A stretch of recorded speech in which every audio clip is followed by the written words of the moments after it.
Hey everybody, it's me, Steph Foxy, here on Kig, and just wishing you all a happy Valentine's Day. It's been a long day, and I did upload some videos of what I got for Valentine's Day.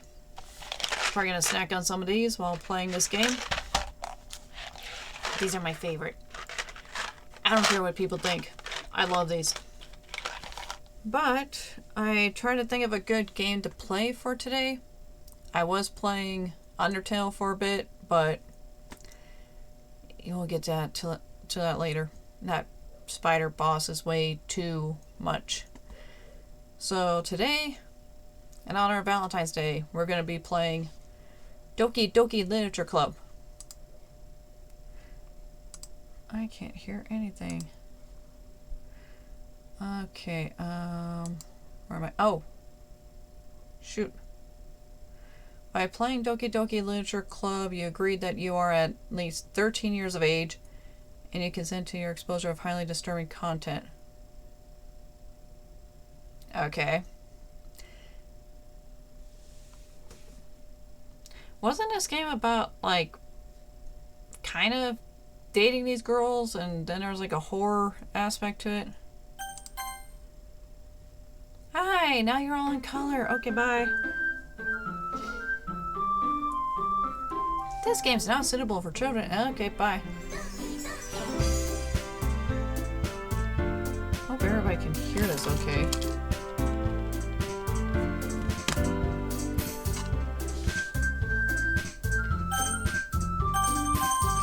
Jeez. Okay, settings.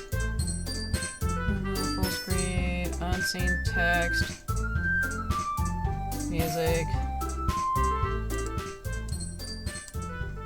You can probably put that at the middle, right? Cool. Yeah, I remember Markiplier playing this game, and I think Game Grumps did, and did Jacksepticeye do this one? I'm not sure. I remember Mark playing it, and was it this one that was a scary character? I honestly can't remember. It was a cute game, and then it turned like a complete 180. Please enter your name.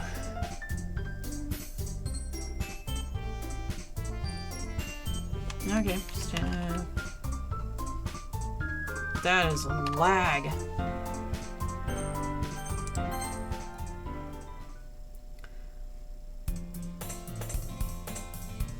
How should we do this, boys? Hey! I see an annoying girl running towards me from the distance, waving her arms in the air like she's totally oblivious to any attention she might draw to herself. What do you mean, like those wave the arm inflatable tube men? That girl is Sayori, my neighbor and good friend since we were children. You know, the kind of friend you'd never see yourself making today, but it's just kind of works out because you've known each other for so long, right? We used to walk to school together on days like this, but starting around high school, she would oversleep more and more frequently, and I would get tired of waiting up. Couldn't just call her? You'd bring a cup of coffee to her? Jeez. But if she's going to chase after me like this, I almost feel better off running away. However, I just sigh and idle in front of the crosswalk and let Sayori catch up to me. I overslept again, but I caught you this time. Maybe, but not only because I decided to stop and wait for you. Hey, you said that like you were thinking about ignoring me. That's mean, Steph Foxy. Well, if people stare at you for acting weird, then I don't want them to think we're a couple or something. Fine, fine. But you did wait for me after all. I guess you don't have it in you to be mean even if you want to. Whatever you say, Sayori. We cross the street together and make our way to school. As you draw near, the streets become increasingly speckled with other students making their daily commute. By the way, Steph Foxy, have you decided on a club to join it? A club? I told you already, I'm really not interested in joining any clubs. Or, that's me talking. I haven't been looking either. That's not true. You told me you would join a club this year. Did I? I'm sure it's possible that I did in one of our many conversations where I dismissively go along with whatever she's going on about. Sayori likes to worry a little too much about me when I'm pretty content just getting by on the average while spending my free time on games and anime. See, I didn't join any clubs in high school either. I was talking about how I'm worried that you won't learn how to socialize or have any skills before college. Your happiness is really important to me, you know. And I know that you're happy now, but I die at that thought of you becoming a NEET in a few years because you're not used to the real world. You trust me, right? No. Don't make me keep worrying about you. I'm worried about you. You ain't getting sleep. Alright. I'll look at a few clubs if it makes you happy. No promises, though. Well, you at least promise you will try a little? Yeah, I guess I'll promise you that. Yeah! Why do I let myself get lectured by such a carefree girl? Yeah, what club are you in? More than that, I'm surprised I even let myself relent to her. I guess seeing her worry so much about me, it makes me want to ease her mind at least a little bit. Even if she does exaggerate everything inside of her head. No comment. The school day is as ordinary as ever, and it's over before I know it. After I pack up my things, I stare blankly at the wall looking for an ounce of motivation. Clubs. Sayori wants me to check out some clubs. I guess I have no choice but to start with the anime club. Hello? Sayori? Sayori must have come into the classroom while I was spacing out. I look around and realize that I'm the only one left in the classroom. I thought I'd catch you coming out of the classroom, but I saw you just sitting here and spacing out, so I came in. Honestly, you're even worse than me sometimes. I'm impressed. You don't need to wait up for me if it's going to make you late to your own club. Well, I thought you might need some encouragement, so I thought, you know. Know what? Well, that you could come to my club. Sayori. Yeah! There's no way I'm going to your club. Meanie. Sayori is vice president of the literature club. Not that I was even aware that she had any interest in literature. In fact, I'm 99% sure she only did it because she thought it would be fun to help start a new club. Since she was the first one to show interest after the one who proposed the club, she inherited the title Vice President. That said, my interest in literature is guaranteed to be even less. Yeah, I'm going to the anime club. Come on, please. Why do you care so much anyway? Well, I kind of told the club yesterday I would bring a new member. And Natsuki made cupcakes and everything. Don't make promises you can't keep. I can't tell if Sayori is really that much of an airhead or if she's so cunning as to have planned all this out. I let out a long sigh. Fine, I'll stop by for the cupcake, okay? Yes, let's go! And thus, today marks the day I sold my soul for a cupcake. Who hasn't? I dejectedly follow Sayori across the school and upstairs, a section of the school I rarely visit, being generally used for third-year classes and activities. Sayori, full of energy, swings open the classroom door. Everyone and new members here. I told you, don't call me I told you, don't call me new member. I glance around the room. Girl number 1. I love your hair. Welcome to the Literature Club. It's a pleasure meeting you. Sayori always says nice things about you. Seriously? You brought a boy? Way to kill the atmosphere. Ah, Steph Foxy! What a nice surprise! Welcome to the club. All words escape me in this situation.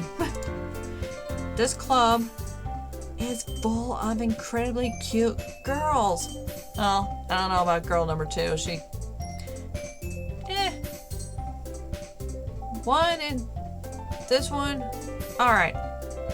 I do like your green eyes. What are you looking at?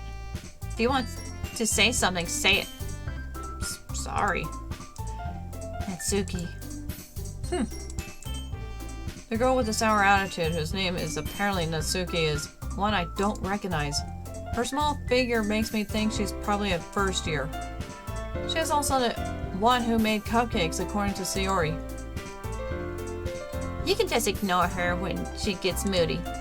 Sayori says that quietly into my ear, then turns back toward the other girls. Anyway, this is Natsuki. Always full of energy. And this is Yuri, the smartest in the club. Don't say things like that. Yuri, who appears comparably more mature and timid, seems to have a hard time keeping up with people like Sayori and Natsuki. Oh, well, it's nice to meet both of you. And it sounds like you already know Monica. Is that right? That's right. It's great to see you again, Steph Foxy. Monica smiles sweetly. Okay. We didn't know each other.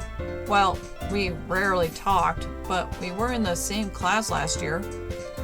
Monica was probably the most popular girl in class. Smart, beautiful, athletic. Basically, completely out of my league. So having her smile at me so genuinely feels a little... You too, Monica. Come sit down, Steph Foxy. We made room for you at the table so you can sit next to me or Monica. I'll get the cupcakes. Hey, I made them. I'll get them. Sorry, I got a little too excited. Then how about I make some tea as well? The girls have a few desks arranged to form a table.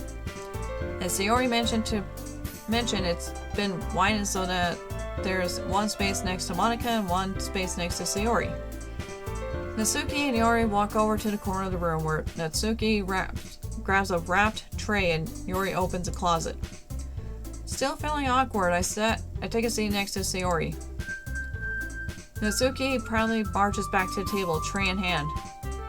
Okay, are you ready? Ta-da! Whoa! Natsuki lifts the foil off the tray to reveal a dozen white, fluffy cupcakes decorated to look like little cats. The whiskers are drawn with icing and little pieces of chocolate were used to make ears. So cute! I had no idea you were so good at baking, Natsuki. Well, you know. Just hurry and take one. Sayori grabs one first, then Monica, I follow. It's delicious! Sayori talks with her mouth full and has always managed to get icing on her face. I turn the cupcake around in my fingers looking for the best angle to take a bite. Natsuki is quiet. I can't help but notice her sneaking glances in my direction. Is she waiting for me to take a bite? I finally bite down. The icing is sweet and full of flavor. I wonder if she made it herself. This is really good. Thank you, Natsuki. Why are you thanking me? It's not like I heard this somewhere before. Made them for you or anything. I thought you technically did. Sayori said. Well, maybe. But not for, you know, you, dummy. Alright. I give up on Natsuki's weird logic and dismiss the conversation. Yuri returns to the table carrying a tea set. She carefully places a teacup in front of each of us before setting down the teapot next to the cupcake tray. You keep a whole tea set in this classroom? Don't worry, the teachers gave us permission. After all, doesn't a hot cup of tea help you enjoy a good book? I guess. Don't let yourself get intimidated. Yuri's just trying to impress you. That's not... Insulted, Yuri looks away. I meant that, you know. I believe you. Well, tea and reading might not be a pastime for me, but at least I enjoy tea. I'm glad. Yuri faintly smiles to herself in relief. Aww. Monica raises an eyebrow then smiles at me. So, what made you consider the literature club? I got dragged in here because someone promised me a cupcake. I was afraid of this question. Something tells me I shouldn't tell Monica that I was practically dragged here by Sayori. See? Well, I haven't joined any clubs yet and Sayori seemed really happy here, so... That's okay, don't be embarrassed. I'll make sure you feel right at home, okay? As president of the literature club, it's my duty to make the club fun and exciting for everybody. Monica, I'm surprised. How come you decided to start your own club? You could probably be a board member for any of the major clubs. Weren't you leader of the debate club last year? Well, you know. To be honest, I can't stand all of the politics around the major clubs. It feels like nothing but arguing about the budget and publicity and how to prepare for events. I'd much rather take something I personally enjoy and make something special out of it. And if it encourages others to get into literature, then I'm fulfilling that dream. God, there's so much reading. Monica really is a great leader. Yuri also nods in agreement. Then I'm surprised that there aren't any more members in the club yet. It must be hard to start a new club. You could put it that way. Not many people are very interested in putting out all of the effort to start something brand new, especially when it's something that doesn't grab your attention, like literature. You have to work hard to convince people that you're both fun and worthwhile. But it makes school events like the festival that much more important. I'm confident that we can all really grow this club before we graduate. Right, everyone? Yeah! We'll do our best. You know it. Everyone enthusiastically agrees. Such different girls, all interested in the same goal. Monica must have worked really hard to find these three. Maybe that's why we're all so delighted by the idea of a new member joining. Though I still don't really know if I can keep up with their level of enthusiasm about literature. So, Steph Foxy, what kind of things do you like to read? Well, considering how little I've read these past few years, I don't really have a good way of answering that. Manga? I mutter quietly to myself, half jokingly. Natsuki's head suddenly perks up. It looks like she wants to say something, but she keeps quiet. Not much of a reader, I guess. Well, that can change. What am I saying? I spoke without thinking after seeing Yuri's sad smile. Anyway, what about you, Yuri? Well, let's see. Yuri traces the rim of her teacup with her finger. My favorites are usually novels that build deep and complex fantasy worlds. The level of creativity and craftsmanship behind them is amazing to me. And telling a good story in such a foreign world is equally impressive. Yuri goes on, clearly passionate about her reading. She seemed so reserved and timid since the moment I walked in, but it's obvious by the way her eyes light up that she finds her comfort in the world of books, not people. But, you know, I like a lot of things. Stories with deep psychological elements usually immerse me as well. Isn't it amazing how a writer can so deliberately take advantage of your own lack of imagination to completely throw you for a loop? Anyway, I've been reading a lot of horror lately. Hell yeah! I read a horror book once. I desperately grasped something I can relate to at the minimal level. At this rate, Yuri might as well be having a conversation with The Rock. Really? I wouldn't have expected that, Yuri. For someone as gentle as you? I guess you could say that. But if a story makes me think, or takes me to another world, then I really can't put it down. Surreal horror is often very successful at changing the way you look at the world, if only for a brief moment. I hate horror. Oh, why is that? Well, Natsuki's eyes dart over to me for a split second. Never mind. That's right. You usually like to write about cute things, don't you, Natsuki? What? What gives you that idea? You left a piece of scrap paper behind last club meeting. It looked like you were working on a poem called Don't Say It Out Loud. And give it back. Fine. Hey, your cupcakes, your poems. Everything you do is just as cute as you are. Sori saddles up behind Natsuki and puts her hand on her shoulders. I'm not cute! Natsuki, you write your own poems? Well, I guess sometimes. Why do you care? I think that's impressive. Why don't you share them sometime? No. Natsuki averts her eyes. You wouldn't like them. Not a very confident writer yet. I understand how Natsuki feels. Sharing that level of writing takes more than just confidence. The truest form of writing is writing to oneself. You must be willing to open up to your readers, exposing your vulnerabilities, and showing even the deepest reaches of your heart. Do you have writing experience too, Yuri? Maybe you share some of your work, we can set an example and help Natsuki feel comfortable enough to share hers. I guess it's the same for Yuri. I wanted to read everyone's poems. We all sit in silence for a moment. Okay, I have an idea. Everyone? Natsuki and Yuri look quizzically at Monica. Let's all go home and write a poem of our own. Then next time we meet, we'll all share them with each other. That way, everyone is even. Yeah, let's do that. Plus, now that we have a new member, I think it will help us all get a little more comfortable with each other and strengthen the bond of the club. Isn't that right, Steph Foxy? Monica smiles warmly at me once again. Hold on, there's still one problem. Oh? What's that?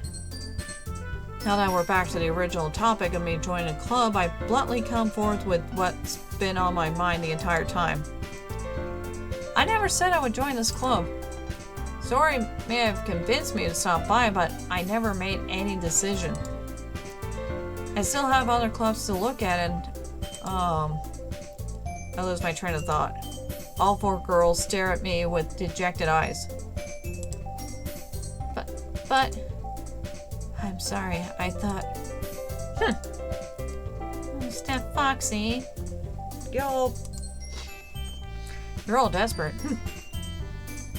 I'm defenseless against these girls. How am I supposed to make a clear-headed decision when it's like this? That is, if writing poems is the price I need to pay in order to spend every day with these beautiful girls. Oh. Maybe two. Right. Okay, I've decided then. I'll join the literature club. One by one, the girls' eyes light up. Yes, I'm so happy! Sori wraps her arms around me, jumping up and down. Hey! You really did scare me for a moment. If you really just came for the cupcakes, I would be super pissed. Then that makes it official. Welcome to the literature club. Thanks, I guess. Okay, everyone. I think with that, we can officially end today's meeting on a good note. Everyone remember tonight's assignment. Write a poem to bring to the next meeting so we can all share. Monica looks over at me once more. Steph Foxy, I look forward to seeing how you express yourself. Yeah. Can I really impress a class star Monica with my mediocre writing skills? I already feel the anxiety welling up inside me. Meanwhile, the girls continue to chit-chat as Yuri and Natsuki clean up their food.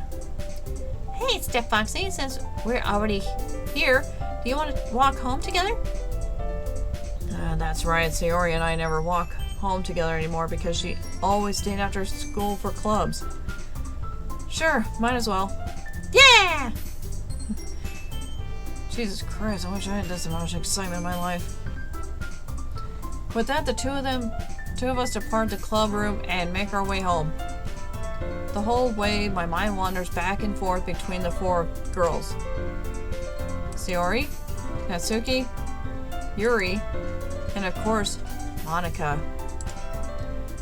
Will I really be happy spending every day after school in literature club? Perhaps I'll have the chance to grow closer to one of these girls. Alright. I'll just need to make the most of my circumstances, and I'm sure good fortune will find me. And I guess that starts with writing a poem tonight. Oh, cute! It's time to write a poem. Pick words you think your favorite club member will like. Something good might happen with whoever likes your poem the most. Okay.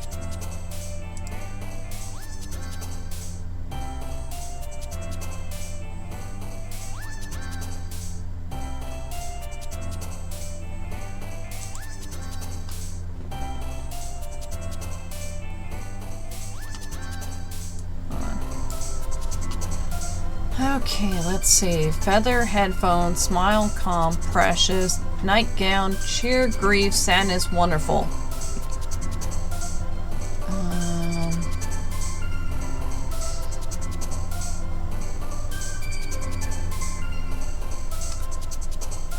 I don't know. This all seems weird.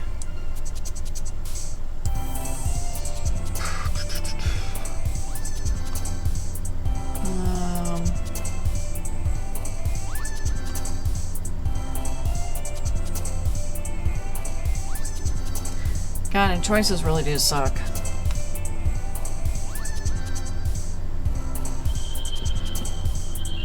Okay. It's gonna go like this. I guess wonderful.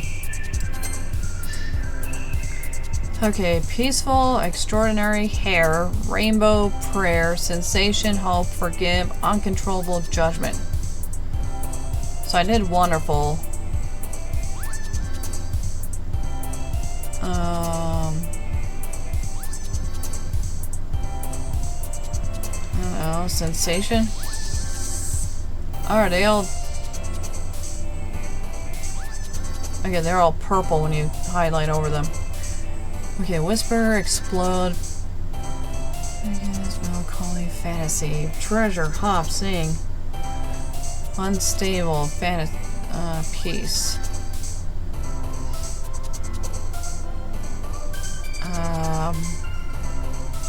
Melancholy.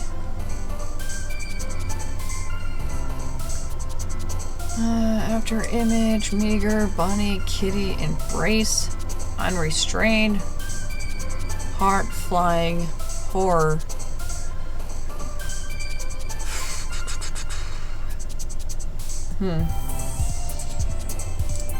I don't know, unrestrained.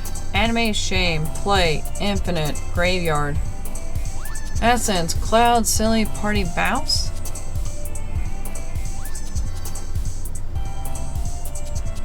Anime? I don't know. What the heck? Infallible, Papa, memories, inferno. Sunset, crimson, pleasure, candy, destiny, sunny. I like sunset.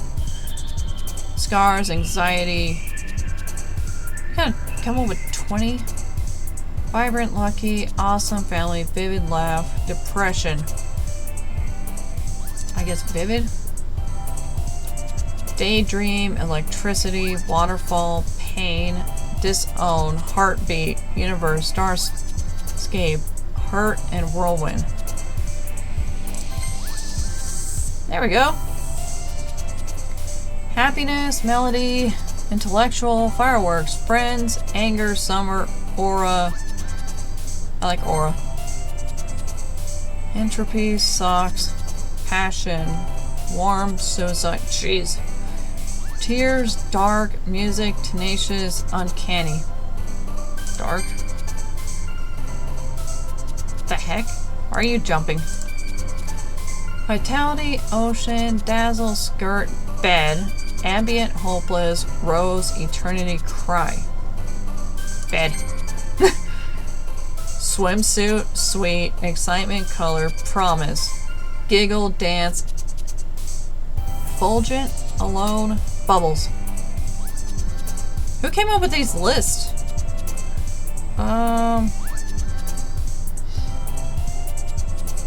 Alone, Spinning, Wrath, Romance, Blanket, Unrequited, Time, Pout, Lollipop, Marriage, Playground. Give me the blanket. Secretive, Cute, Unending, Puppy, Landscape, Raindrops, Empty, Beauty, Shopping, and give me the raindrops. Misery, Question, Atone, Frightening, Fester, Ribbon, Agonizing, Loud, Desire, Clumsy. Atone, Frightening, Fester, Clumsy, Desire, Comfort, Disoriented, Incongruent, Journey, Contamination, Poof, Twirl, Flower, Massacre, Nature. Give me Comfort. Fear, Analysis, Chocolate, Adventure, Amazing, Games, Climax, Whistle. What? Love? I don't know. Extreme, Childhood, Pure, Nibble, Vertigo, Fickle, Lust, Joy, Jumpy, Defeat. Oh, you like Lust. Alright, Despise, Philosophy, Marshmallow, Determination, Sugar, Variance, Kiss, Special, Valentine. Let's do Valentine just because it's Valentine's Day. Imagination, Tragedy, Rain Cloud, Shiny, Broken, Together, Lazy, Stick. Some of these does sound awful. Hi again, Step Foxy. Glad to see you didn't run away from us. Nah, don't worry. Yeah, don't worry. This might be a little strange for me, but at least keep my word. Well, back at the literature club. I was the last to come in, so everyone else is already hanging out. Thanks for keeping your promise, Step Foxy. I hope this isn't too overwhelming of a commitment for you. Making you dive headfirst into literature when you're not accustomed to it. Oh, come on, like he deserves any slack. Glad I'm depicted as a boy. Oh well. Sorry told me you didn't even want to join any clubs this year. And last year too. I don't know if you plan to just come here and hang out or what.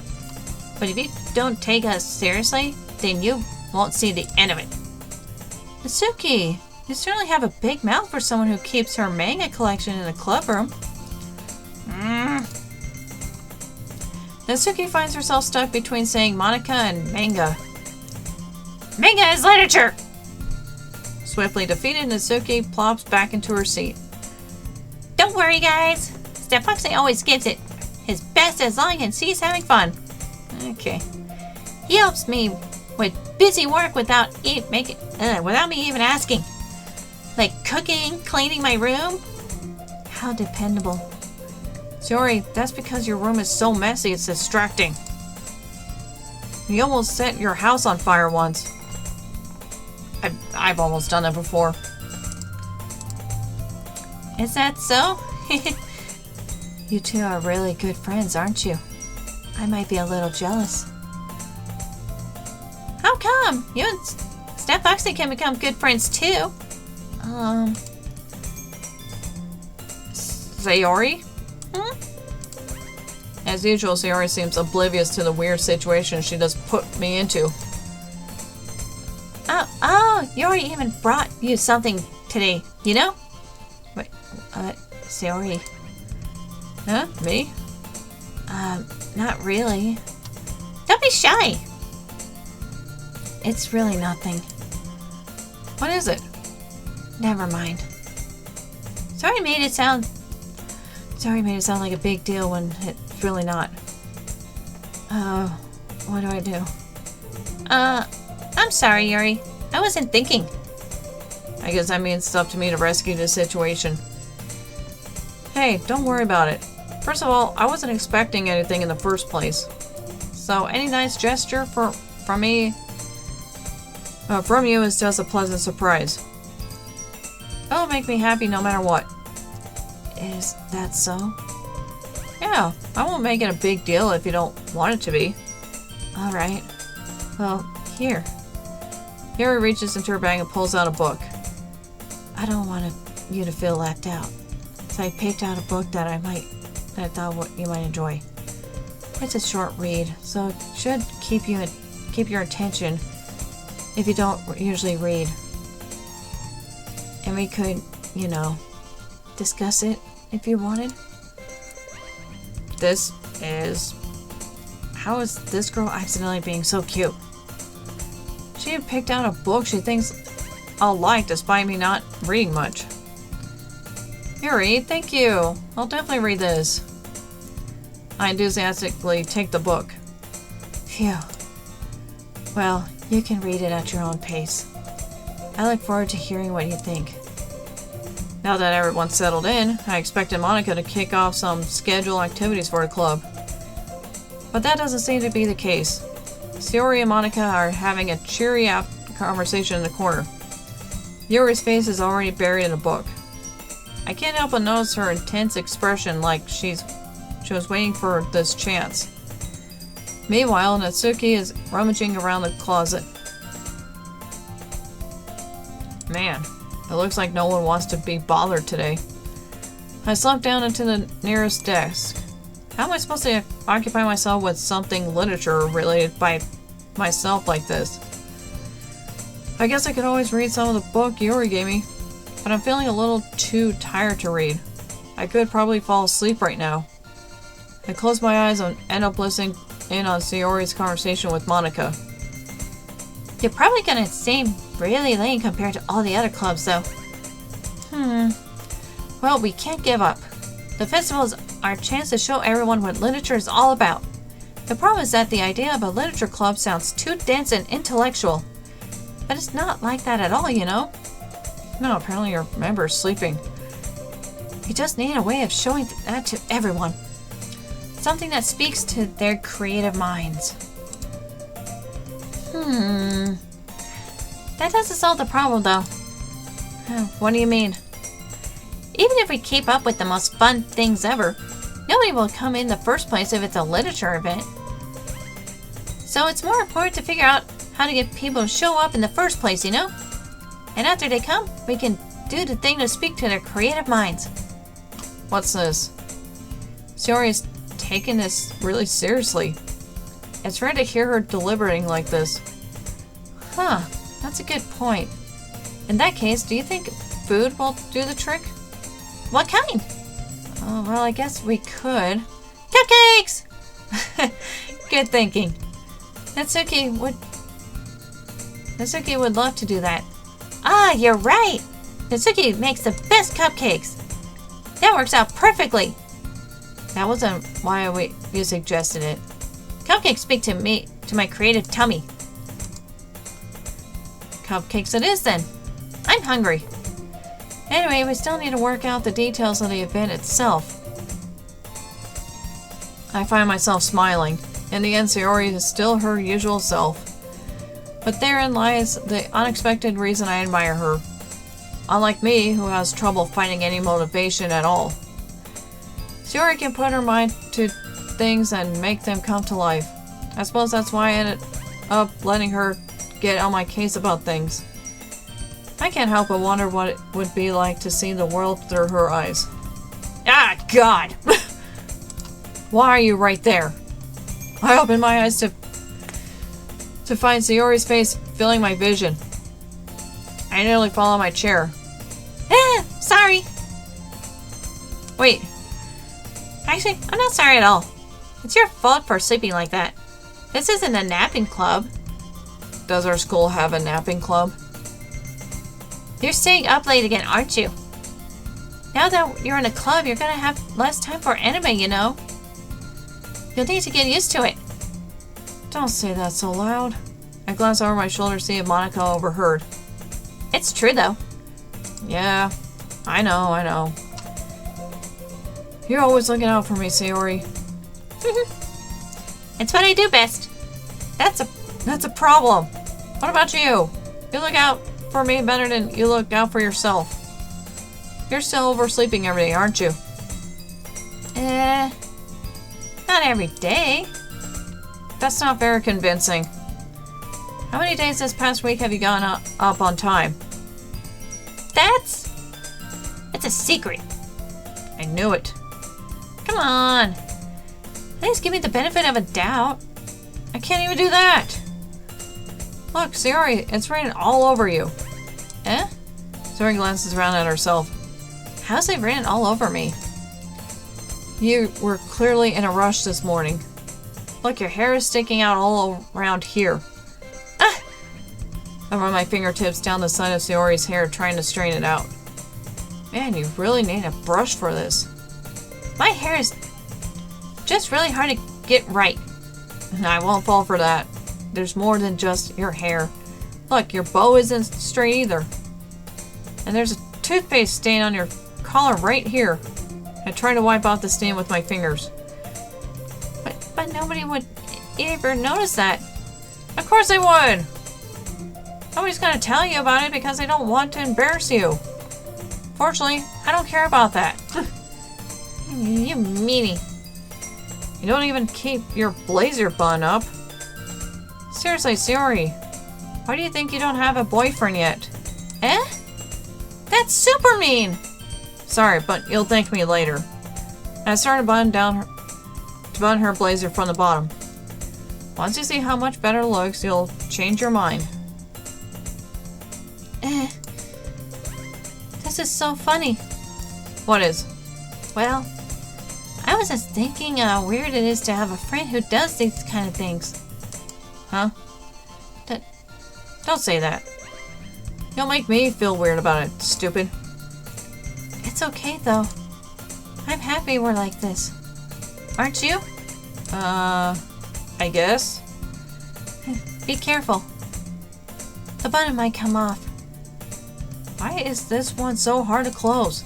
I struggled to fully close the button near her chest. Does this thing even fit you properly? It did when I bought it. If you ever bought it, you would have noticed sooner that it doesn't fit you anymore. What are you smiling about? It means my boobs got bigger again. Don't say that out loud! Anyway, you look much better now, so... why does this feel strange to see Sayori's blazer bun up like that? But it's so stuffy. It's not worth it at all. Sayori hastily unbuttons her blazer once again. Phew! Alright, whatever, man. That's so much better. Sayori puts her arms out and twirls around. So if I keep it unbuttoned, then I won't get a boyfriend, right? What kind of logic is that? And why are you saying that like it's a good thing? Because if I had a boyfriend, then I wouldn't even let you do things like this. And you take care of me better than anyone else would. Anyway, so that's why I'm keeping it unbuttoned. Stop saying all these things, these embarrassing things. Eh? I didn't say anything embarrassing. Jeez. Well, anyway, just focus on trying to wake up a little earlier. Only if you focus on going to bed earlier. Fine. It's a deal. I guess we really are better at taking care of each other than we are at taking care of ourselves. Yeah, I guess so, huh? So maybe we should come wake me up in the morning. You're doing it again, Sayori? Oh, but I was joking that time. Man, it's impossible to tell with you sometimes. Okay, everyone. Eh? Monica suddenly calls out. Why don't we share the poems we wrote now? Yeah! Steph Foxy, I can't wait to read yours. Neither can I. I fail to sound enthusiastic, but Sayori still trots away to retrieve her poem. By the way, do you remember to write a poem last night? Yeah. My relaxation ends. I can't believe I agreed to do something so embarrassing. I couldn't really find much inspiration since I never really done this before. Well, now that everyone's ready, why don't you find someone to share with? I can't wait! Sayori and Monica enthusiastically pull out their poems. Sayori is on a wrinkled sheet of loose leaf torn from a spiral notebook. On the other hand, Monica wrote hers in a composition notebook. I can already see Monica's pristine handwriting from where I sit. Natsuki and Yuri reluctantly comply as well, reaching into their bags. I do the same myself. Who should I show my poem to? Ooh. Well, there's a thought. I need a drink first.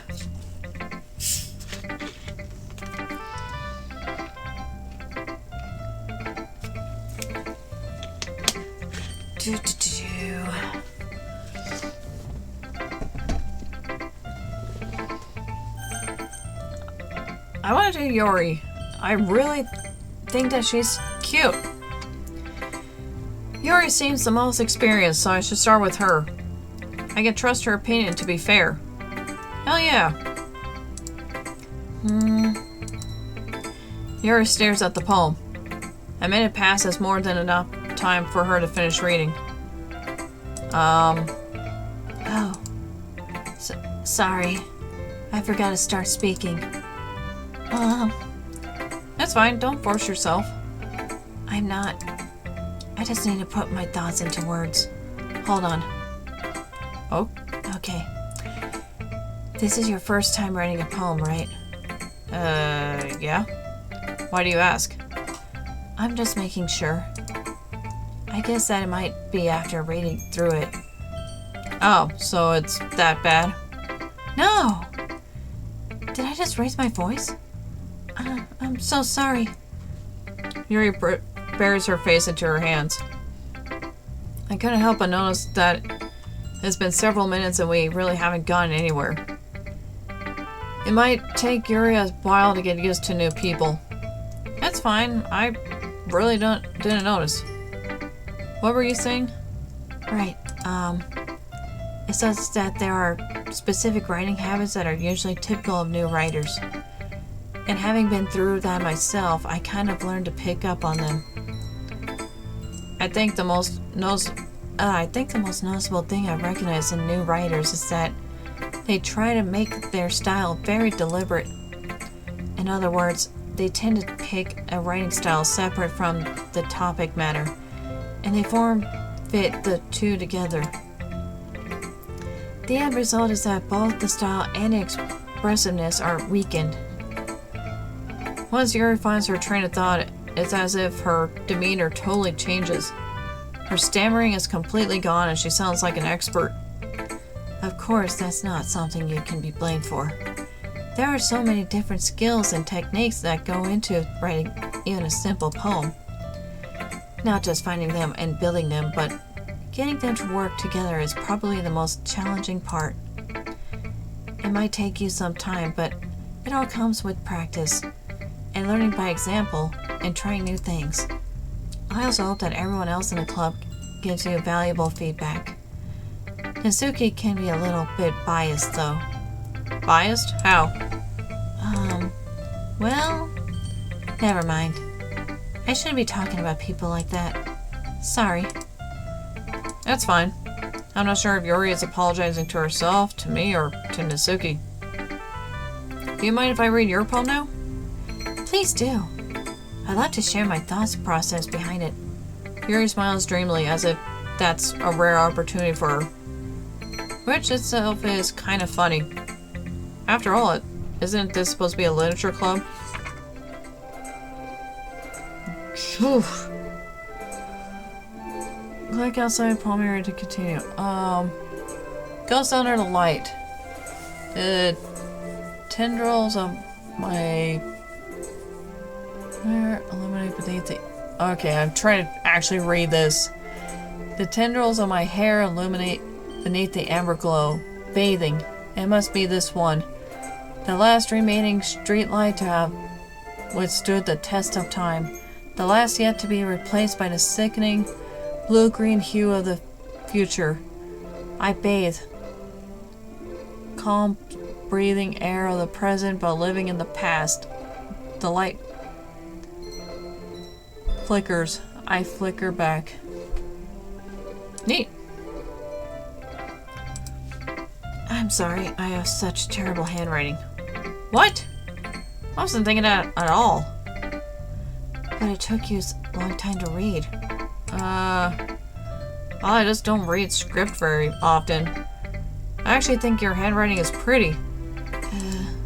That's a relief. Also, I like the poem. Even though it's short, it was really descriptive. It wasn't too short? I usually write longer poems. Not at all. I'm really glad you liked it. I'll be honest. Since it's our first time sharing, I wanted to write something a little more mild.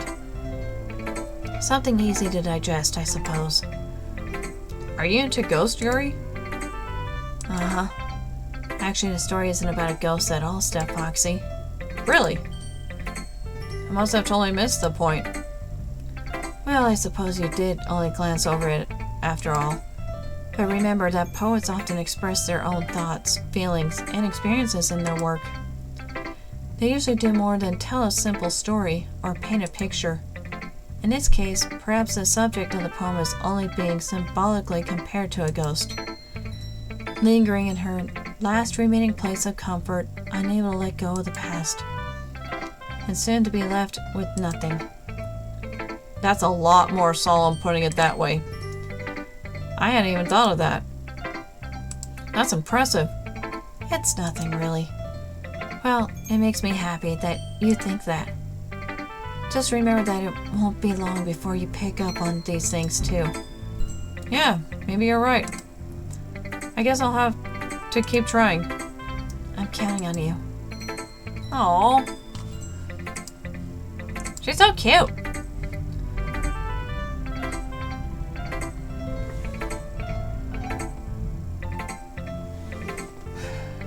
People.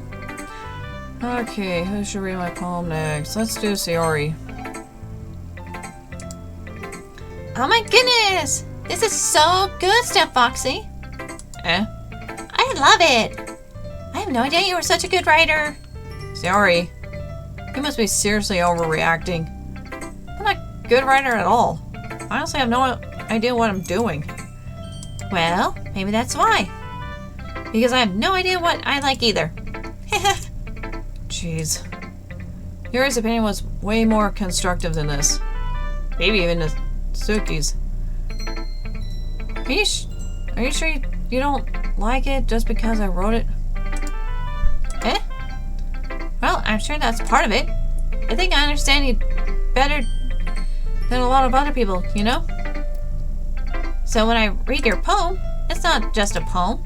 It's a Steph Foxy poem. And that makes it feel extra special. Like I can feel your feelings in it. Sayori hugs the sheet against her chest. You're so weird, Sayori. I'm really happy just that you wrote one. It just reminds me of how you're really a part of the club now. Not to mention the fact that I'm standing in front of you in the club room. Well, of course. I'm not really into it yet, but that doesn't mean I'll break my promise. See? Just like I said before, Steph Foxy. Deep down, you're not selfish after all. Try new things like this for other people. That's something that only really good people do. Thanks, Sayori. I'm not sure if Sayori sees the full picture of my motive here yet. Then again, I can't deny that she's part of the reason I joined. Knowing how much this means to her and all. Yeah. And I'm gonna make sure you have lots of fun here, okay? That will be my way of thanking you. Alright, I'm gonna hold you to that then. Yeah! Now you'll read my poem too, right? Don't worry, I'm really bad at this. I'll see about that. Oh dear God.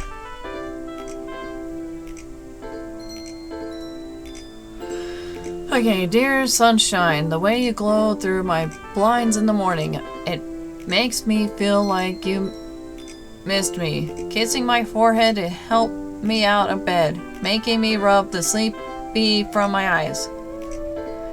Are you asking me to come out and play? Are you trusting me to wish away a rainy day? I look above, the sky is blue, it's secret, but I trust you too. If it wasn't for you, I could sleep forever. But I'm not mad. I want breakfast. Sorry. This is just, I guess, but did you wait until this morning to write this? No. Just a little bit. You can't answer just a little bit to a yes or no question. I forgot to do it last night. Well, at least that makes me feel a little better about myself. Don't be mean. I still tried my best. Yeah. I didn't mean to say this, that it was a bad poem. It just came out nice, or how should I put it? It sounds just like you. Really?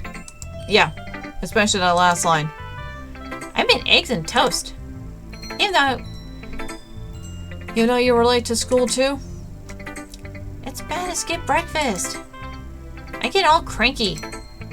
Well, I guess there's no point in arguing. Anyway, thanks for showing me. This was so much fun. Monika's the best. Yeah. But next time, I won't forget. And I'm gonna write the best poem ever. I guess I look forward to it. I guess Natsuki. Well, it's about what I expected from someone like you. That's a little blunt. Well, excuse me. It's not like I said it was bad. It just didn't evoke any emotions. So basically, it's not cute enough for your taste. Do you want to get smacked? I'll pass. Well, anyway, I guess I need to show you mine. Not that you'll like it. Eagles can fly. Monkeys can climb. Crickets can leap. Horses can race. Owls can seek. Cheetahs can run. Eagles can fly. People can try. But that's about it.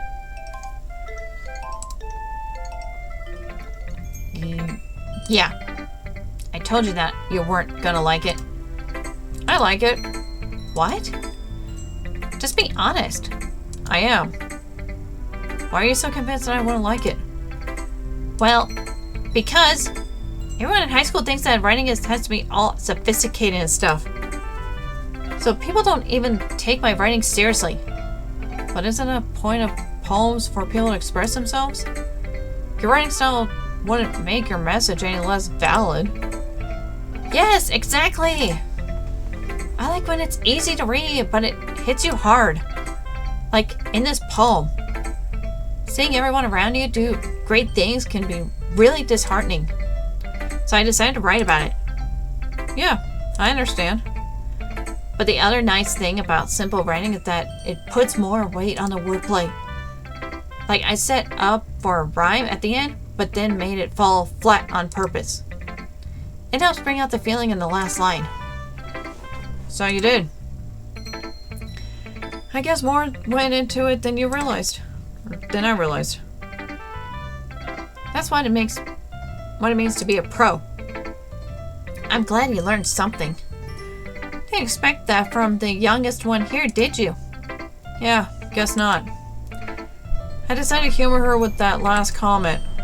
I don't really care how old everyone is, but if Nasuke is feeling proud that I won't take that away from her. Yeah, no kidding. Well, Jane, there's only one left. Hi, Steph Foxy. Having a good time so far? Yeah. Good, glad to hear it. By the way, since you're new and everything, if you ever have any suggestions for the club, like new activities or things we can do better, I'm always listening. Don't be afraid to bring things up, okay? Alright, I'll keep that in mind. Of course I'll be afraid to bring things up. I'm much better off just going with the flow until I'm more settled in. Anyway, want to share your poem with me? It's kind of embarrassing, but I guess I have to. Don't worry, Steph Foxy. We're all a little embarrassed today, you know. But it's that sort of barrier that we'll all learn to get past soon. Yeah, that's true. I hand Monica my poem. I like this one. It makes me think of something Sayori would like. Is that so? You and Sayori are really good friends, aren't you? I wouldn't be surprised if you had those sorts of things in common. Well, we may be good friends, but Sayori and I are actually really different. Well, that may be the case. But maybe there are also some similarities that you wouldn't expect. The way she talks about you, it sounds like the two of you really care about each other's well-being. Even if you show it in different ways, it ends up being more similar than you'd think. So I think that's the kind of vibe I get when reading your poem. You sure you're not reading it into it too much? I could be. Oh gosh, I sound like Yuri. But in any case, Sayori's writing has kind of a gentle feel to it. I can tell that she likes exploring with emotions like happiness and sadness. Who knew that someone so happy would enjoy sad things too? Yeah, that's totally unexpected. Well, to each their own. And you shouldn't be afraid to experiment a little bit either. I'm sure I'll end up trying different things a lot. It could take a while before I feel comfortable doing this. That's okay. I'd love to see you try new things. That's the best way to find the kind of style that suits you. Everyone else might be a little bit biased toward their own kind of styles, but I always help you find what suits you the most. So don't force yourself to write the way everyone else wants you to write. It's not like you have to worry about impressing them or anything. Anyway, do you want to read my poem now? Don't worry, I'm not very good. You sound pretty confident for someone who claims not to be very good.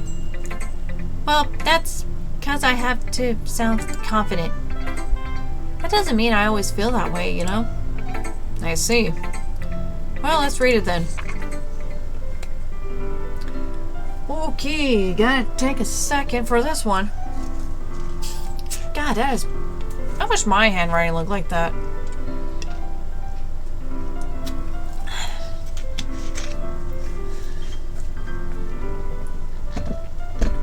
Okay, hole in wall.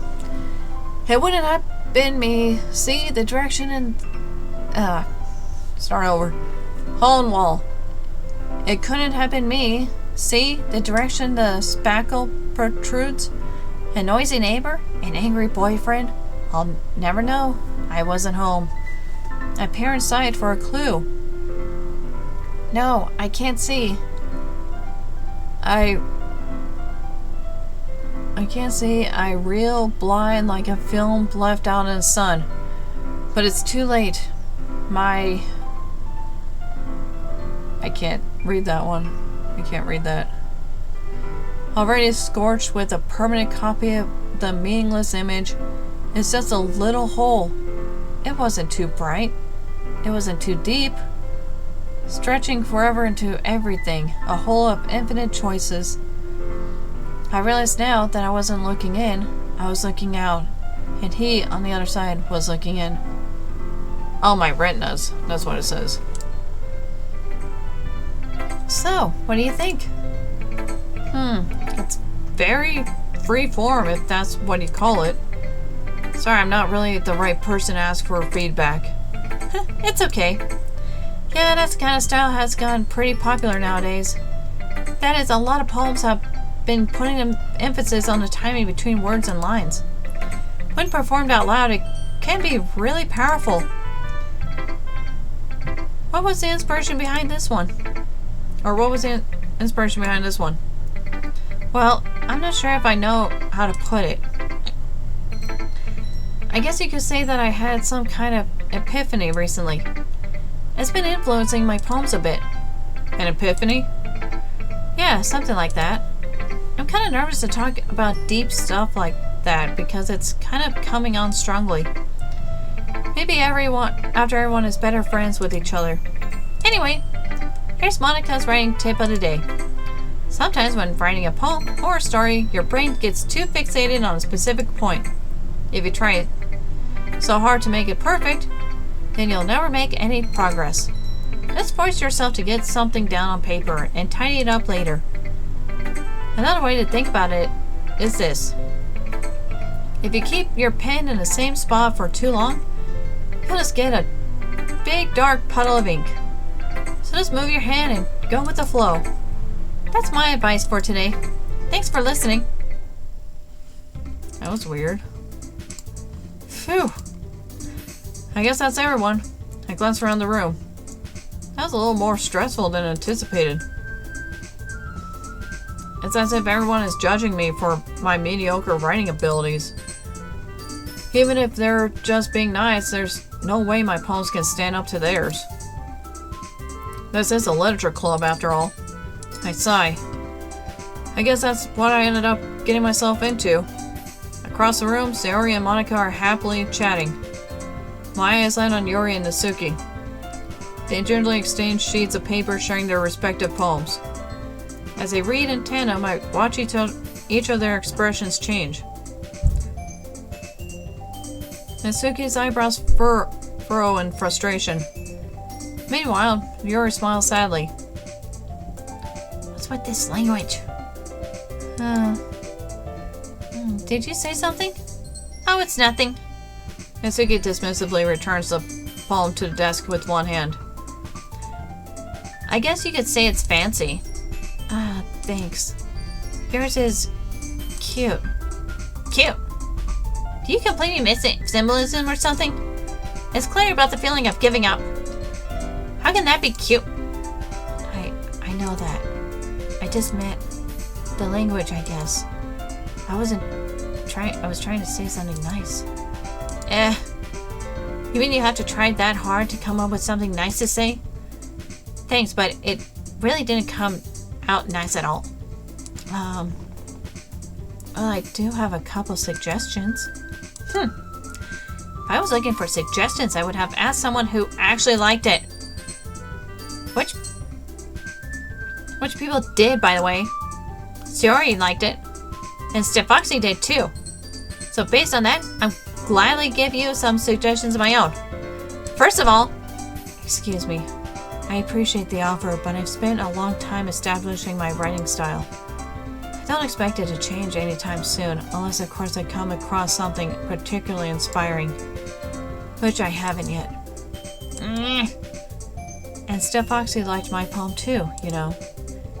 He even told me he was impressed by it. Natsuki suddenly stands up. Oh? I didn't realize you were so invested in trying to impress our new member, Yuri. That's not what you're just... Yuri stands up as well. Maybe you're just jealous that Stefoxy appreciates my advice more than he appreciated yours. Huh? How do you know he didn't appreciate my advice more? Are you that full of yourself? No. If I was full of myself, I would deliberately go out of my way to make everything I do overly cutesy. Yeah. Is everyone okay? Well, you know what? I wasn't the one whose boobs magically grew a size bigger as soon as Stefoxy starts showing up. Natsuki. Natsuki, that's a little... This doesn't involve you! I don't like fighting guys! Suddenly both girls turned towards me as if they just noticed I was standing there. Steph Foxy? She's just trying to make me look bad. That's not true! She started it. If she could only get over herself and learn to appreciate that simple writing is more effective, then this wouldn't have happened in the first place. That's the point in making your poems all convolulated for no reason. Convenience should jump out of the reader. Nope, not force them to have to figure it out. Let me explain that to her, Steph Foxy. Wait. There's a reason we have so many deep and expressive words in our language. It's the only way to convey complex feelings and meanings the most effectively. Avoiding them is not only unnecessarily limiting yourself, it's also a waste. You understand that, right, Steph Foxy? Well? How did I get dragged into this in the first place? It's not like I know anything about writing. But whoever I agree with, they'll probably think more highly of me. So of course that's going to be... Ooh. Help! Natsuki! Natsuki glares at me, drying up any words I had in my mouth. So instead I turn to Yuri. Yuri? But Yuri's expression is so defenseless that I can't bring myself to say anything more. Sayori? Eh? Yeah! Everyone's fighting is making Sayori uncomfortable. How can the two of you keep fighting when you know you're making your friend feel like this? Steph Foxy. Well, that's her problem. This isn't about her. I agree. It's unfair for others to interject their own feelings into our conflict. Yeah, unless Sayori wants to tell Yuri what a stuck-up jerk she's being. She would never. It's your immaturity that makes her upset in the first place. Excuse me? Are you listening to yourself? This is exactly why nobody likes. Stop! Natsuki, Yuri, you guys are my friends. I just want everyone to get along and be happy. My friends are wonderful people. I love them because of their differences. Natsuki's poems, they're amazing because they give you so many feelings with just a few words. And Yuri's poems are amazing because they paint beautiful pictures in your head. Everyone's so talented. So why are we fighting? Because... Well... Also, Natsuki's cute and there's nothing wrong with that. And Yuri's boobs are the same as they always were. Big and beautiful.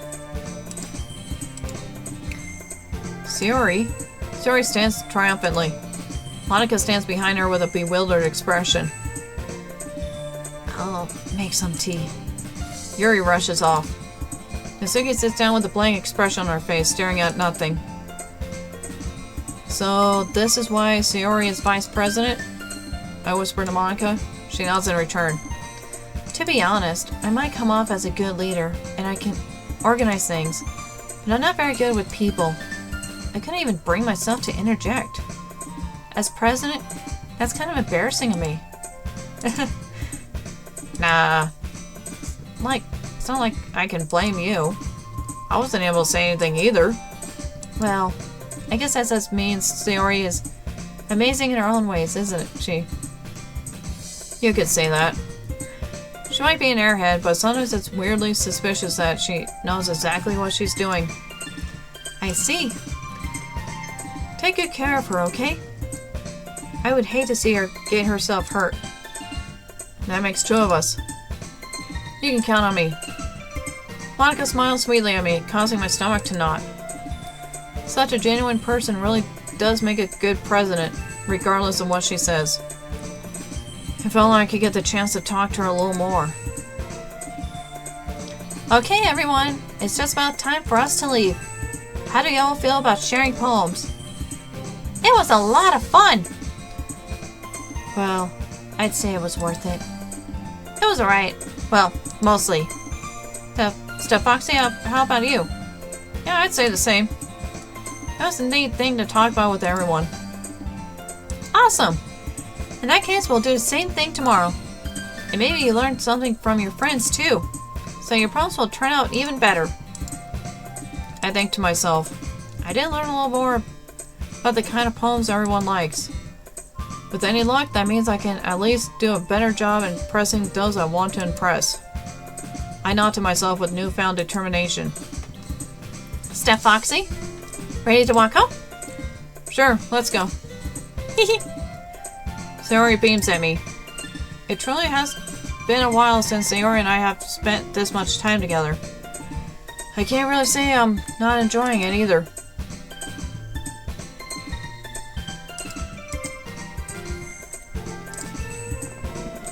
Okay. Sayori, about what happened earlier? What do you mean? You know, between Yuri and Natsuki. Does that kind of thing happen often? No. That's really the first time I've seen them fight like that. I promise they're both wonderful people. You don't hate them, do you? Oh, I don't hate them. I just wanted your opinion, that's all. I can see why they'd make good friends with you. Phew. You know, Steph Foxy, it's nice that I got to spend time with you in the club. But I think seeing you get along with everyone is what makes me the happiest. I think everyone really likes you too. That's... Every day is going to be so much fun. It looks like Sayori still hasn't caught on to the kind of situation I'm in. Sure, being friends with everyone is nice, but does it really need to stop there? Well, just have to see what the future holds, Sayori. I pat Sayori on the shoulder. I said that more to myself than to her, but it's easy to use Sayori as an internal monologue sometimes. Okay. Yeah, let's do this.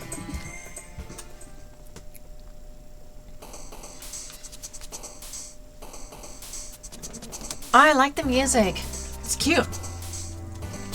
Okay.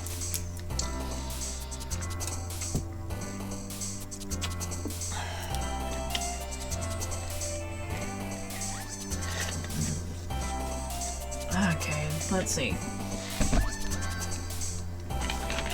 Gonna have some Raisinets. So I got comfort, lollipop, loud, lucky, bubbles, philosophy, email, analysis, milk, and melancholy.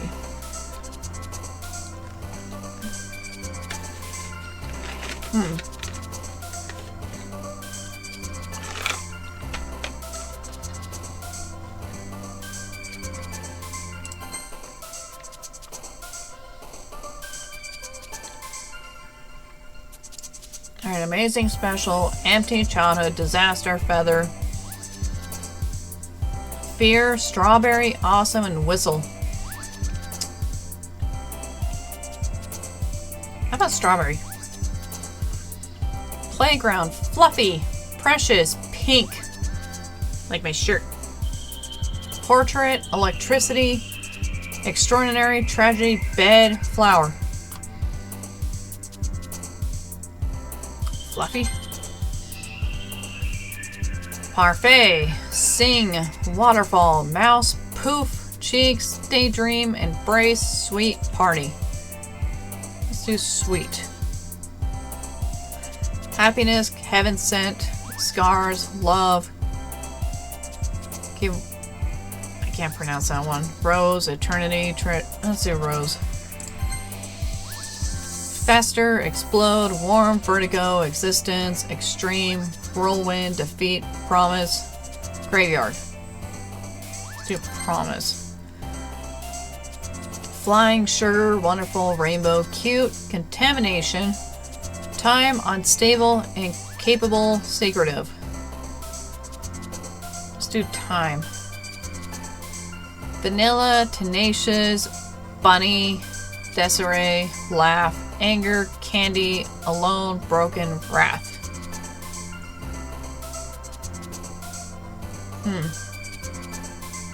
Laugh. Pleasure, fickle, essence, nature, fun, sunny, captive, despise, unending, jumpy.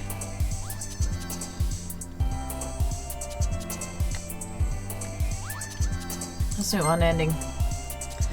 Meager, socks, flea, heart, dance, cheer, atone, horror, blanket, swimsuit. Let's do heart. Infallible, suicide, ribbon, inferno, charm, crimson, raindrops, spinning, music. Doki Doki? What happens if I click Doki Doki? Oh, you're Doki Doki. After image, insight, infinite, together, entropy, adventure, anxiety, agonizing, play, death. Entropy? Cry, dazzle, puppy, journey, vacation, papa, frightening, hop, jump, excitement.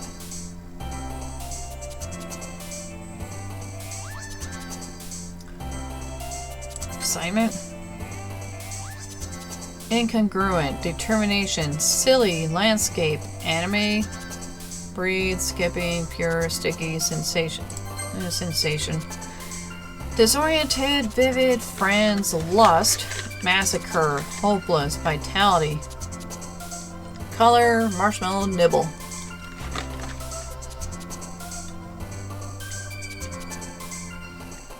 Let's do nibble. Uncanny, heartbeat, headphones, hair, dream, joy, peaceful, uncontrollable, calm, shopping. And dream.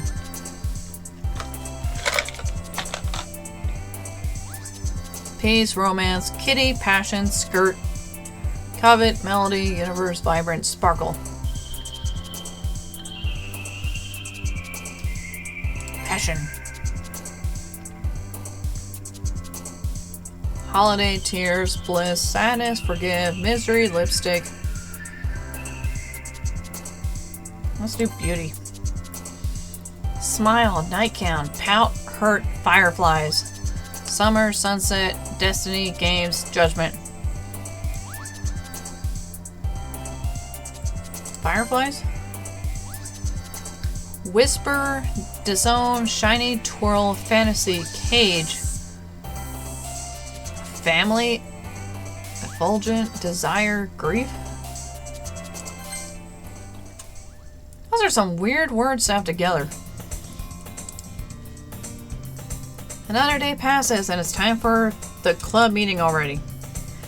I've gotten a little more comfortable here over the past couple of days. Entering the club room, the usual scene greets me. Hey, Steph Foxy! Yo, Sayori. Looks like you're in a good mood today. I'm just still not used to you being into the club at all. Or being in the club, that's all. I see. That's a pretty simple thing to get you in a good mood. But I guess it's always the simple things with you anyway. Speaking of which, I'm kind of hungry. Will you come with me to buy a snack? No thanks. That's not like you at all. I have my reasons. Why don't you take a look at your purse, Sayori? Why that? All of a sudden. No reason, really. I just wanted to look at it. Sayori nervously retrieves her coin purse. She fumbles with the latch and opens it.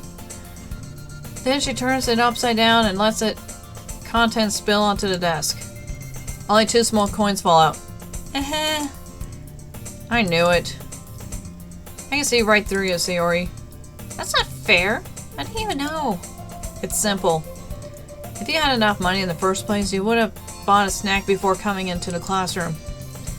So, either you're not hungry and want an excuse to take a walk, or you plan to conveniently forget that you spent all your money and that I would lend you some. But there's one more thing. You're always hungry. So, that only leaves the one option. I give up. Don't make me feel guilty. If you feel guilty, that means you deserve to feel guilty. Saori suddenly giggles. Huh? I didn't notice that she was listening in. Her face is in her book as always. I wasn't listening or anything. It was just something in my book. Yuri! Tell some bucks and let me borrow some money. Don't get me involved like that, Saori. Besides, you should only buy what you can responsibly afford. And frankly, after pulling a mischievous little stunt like that, your suffering is fair enough. Retribution. I didn't mean that. I got too absorbed into my book. I really like when you speak your mind, Yuri. It doesn't happen much, but it's fun side of you. There's no way you could think that. You were right, though. I did something bad, and now I have to accept the retribution. That! Still, coming from you, Saori, I guess there's a little devil inside all of us, isn't there? Don't let her fool you. Saori knows exactly what she's doing. After all, she told you guys she was bringing me to the club before she even told me. But you wouldn't have come if it weren't for the cupcakes. So I had to trick Natsuki into making them. Come on, give me more credit than that, Saori. Jeez. Yeah! Out of nowhere, something smacks Saori in the face and tumbles onto the desk. Oh, what was... Huh? A cookie. Sure enough, it's a giant cookie wrapped in plastic. Saori glances around. Is this a miracle? It's because I paid my restitution? Retribution. Actually, that one almost worked. I was just gonna give it to you, but then I heard you blab about the cupcakes. It was totally worth seeing your reaction, though. Natsuki! That's so nice of you! I'm so happy! Saori hugs the cookie. Jeez, just eat it. Saori rapidly tears open the wrapper and takes a big bite. So good! Saori suddenly claps her hands over her mouth. I bit my tongue! You're going through a lot over just one cookie. Natsuki takes a bite of her own cookie. Yours looks really good too, Natsuki. Can I try it? Jeez. Beggars can't be choosers. But yours is chocolate. Yeah, why do you think I gave that one? Fine. Still, I'm really happy that you shared this one with me. Saori gets out of her seat and goes behind Natsuki, then wraps her arms around her. Jeez. I get it. Cookie still in hand, Natsuki reaches up to nudge Saori off of her. Saori suddenly leans down and takes a bite of Natsuki's cookie. Hey! Did you seriously just do that? Mouthful, Saori trots away to safety. Yuri and I laugh as well. Geez, you're such a kid. Yeah, such a kid sometimes. Monica, can you tell Saori? Huh? Natsuki glances around. Monika's in the classroom. Where's Monica anyway? Good question. Have any of you heard anything about her being late today? Not me. Yeah, I haven't either. That's a bit unusual. I hope she's okay. Of course she's okay. She's probably just had something to do today. She's pretty popular after all. You don't think she has a... I wouldn't be surprised. She's probably more desirable than all of us combined. That's true. Excuse me? Suddenly the door swings open. Sorry, I'm super sorry. There you are. I didn't mean to be late. I hope you guys weren't worried or anything. Monica chose the club over her boyfriend after all. You're so strong-willed? But boyfriend? What on earth are you talking about? Monica quizzingly glances at me. Never mind that. What held you up anyway? Well, my last period today was study hall. To be honest, I kind of lost track of time. That makes no sense, though. You would have heard the bell ring at least. I must not have heard it since I was practicing piano. Piano? I wasn't aware you played music as well, Monica. I don't really. I kind of just started recently. I've always wanted to learn piano. That's so cool! You should play something for us, Monica. Monica looks at me. Maybe once I get a little bit better, I will. Yeah! That sounds cool. I also look forward to it. Is that so? In that case, I won't let you down, Steph Foxy. Monica smiles sweetly. I didn't mean any pressure or anything like that. Don't worry. I've been practicing a whole lot recently. I'd really love the chance to share once I'm ready. I see. In that case, best of luck. Thanks. So, I didn't miss anything, did I? Not really. I chose to leave out Sayori's mischievousness. Escaped. I'm sure Natsuki will end up complaining to her anyway. It looks like everyone has already settled down. Sayori somehow already finished her entire cookie. Yuri is back to her book and Natsuki disappeared into the closet. Steph Foxy! Steph Foxy!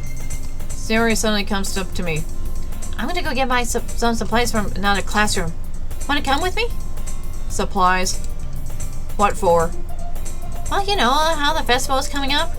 Me and Monica were going to make some posters and stuff. So I need to find some crayons and markers and glue sticks. Ah, I see. Sure, I'll go with you. Yeah! Okay, Monica, we'll be back soon. Are you going with Steph Foxy to get supplies? There's no need to trouble yourself. I'm happy to go with him. But I wanted to go. It's so much fun exploring empty classrooms and stuff. Okay. It was just a suggestion. See if you can find poster paper too, okay? Okay. Ready, Steph Foxy? Yep, let's go. Sayori and I exited the club room. I followed behind as Sayori hums and skips around the hallway. Honestly, it feels like I'm taking a kid to the mall or shopping. Sayori finds pleasure in the simplest things sometimes. Hey, Sayori! What exactly are we doing for the festival anyway? I'm not sure how you would make an event of literature. Me and Monica have it all planned out. Don't you worry. Is that so? Yep. We're gonna do a poetry performance. A performance? Of what kind? Well, everyone is gonna take turns on stage and recite their favorite poems. Ah. That sounds kind of dull. Steph Foxy, you're not thinking about it the right way at all. It's not just about reading poems. It's about performing them. Like, you say the lines of the poem, between my feet. The last remaining flower beckons to me. I twist the stem, freeing it from its clinging roots, caressing the final joyous moment between my fingers. But to what ends have I summoned this joy? For now, when I look in every direction, the once prosperous field before me is but a barren wasteland. Like that! Sayori, how do I put this? I'm sure it's just me, but it's impossible for me to take you seriously when you talk like that. You're meanie. I'm working super hard on this, you know? I know. I just meant it's pretty unordinary contrast to your cute self. Don't say that, it's embarrassing. But I guess that means I'm doing a good job. Yeah, I guess so. I'm so excited. The festival is going to be so much fun. Sayori spins herself around in the hallway again. Hey, Steph Foxy, this classroom over here is empty. Let's begin the mission. The mission? It's been a long time since I spent time with Sayori like this. But in the end, she hasn't changed one bit. She's nothing but a ball of sunshine, drawing happy vibes from the world around her. It's a pretty nostalgic feeling for me. As the years went by, I began to hole myself up in my room more and more. So going adventuring with Sayori brings about a special sort of feeling I forgot I had in me.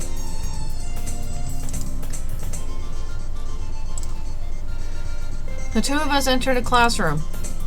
Sayori heads straight to the closet and I follow. Let's see what we have in here. Crayons?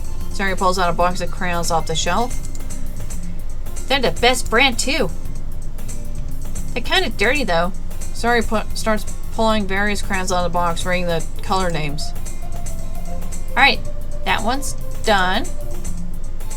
Alright, that one's done. Don't get distracted. We still need to find... Wait, I'm looking for my favorite color. Fine. And at least move aside so I can look for the poster paper. Ah, I dropped one by accident. Yeah! Sayori bends over and smacks her forehead right into the shelf. She falls to the floor and the crayons spill all over her lap. Ow. You okay? My forehead! Sayori clutches her forehead. Jeez, Sayori. It's just like you, isn't it? Come on, let me see. Since Sayori is sitting on the floor, I grab her by the waist and pull her out of the closet. You have to move your hand, Sayori. But it hurts. Just do it for a second. Sayori slowly releases her hand from her forehead. I gently brush her bangs to the side. Ow! Sorry. There's a huge red mark on the center of her forehead. A bump is starting to form as well. Man, that's gonna swell up. I should find you some ice. Stuff Foxy. Where would I even find ice around this time? I guess I could drink. A cold drink would do. You don't have to. I'm fine with looking like a unicorn. After winching from the pain, Sayori makes a silly joke. What are you saying? I'll be right back, okay? Okay. I pass Sayori on the shoulder and run out into the hallway. I locate the nearest vending machine. What should I get? It doesn't really matter since it will be used on it as an ice pack rather than a drink. But I know Sayori likes apple juice, so I purchase that one. In just a moment, I'm already returning to the classroom where I left Sayori. She has one palm on her forehead and is using the other hand to clumsily scoop crayons back into the box. At least they were already in the wrong spots before I spilled them. Sayori, here. I hand Sayori the bottle of apple juice. It's nice and cold. Sayori opens the cap and starts drinking from it. Sorry, what are you doing? It's for your forehead, idiot. Ah. Sorry, I forgot. How hard did you hit your head?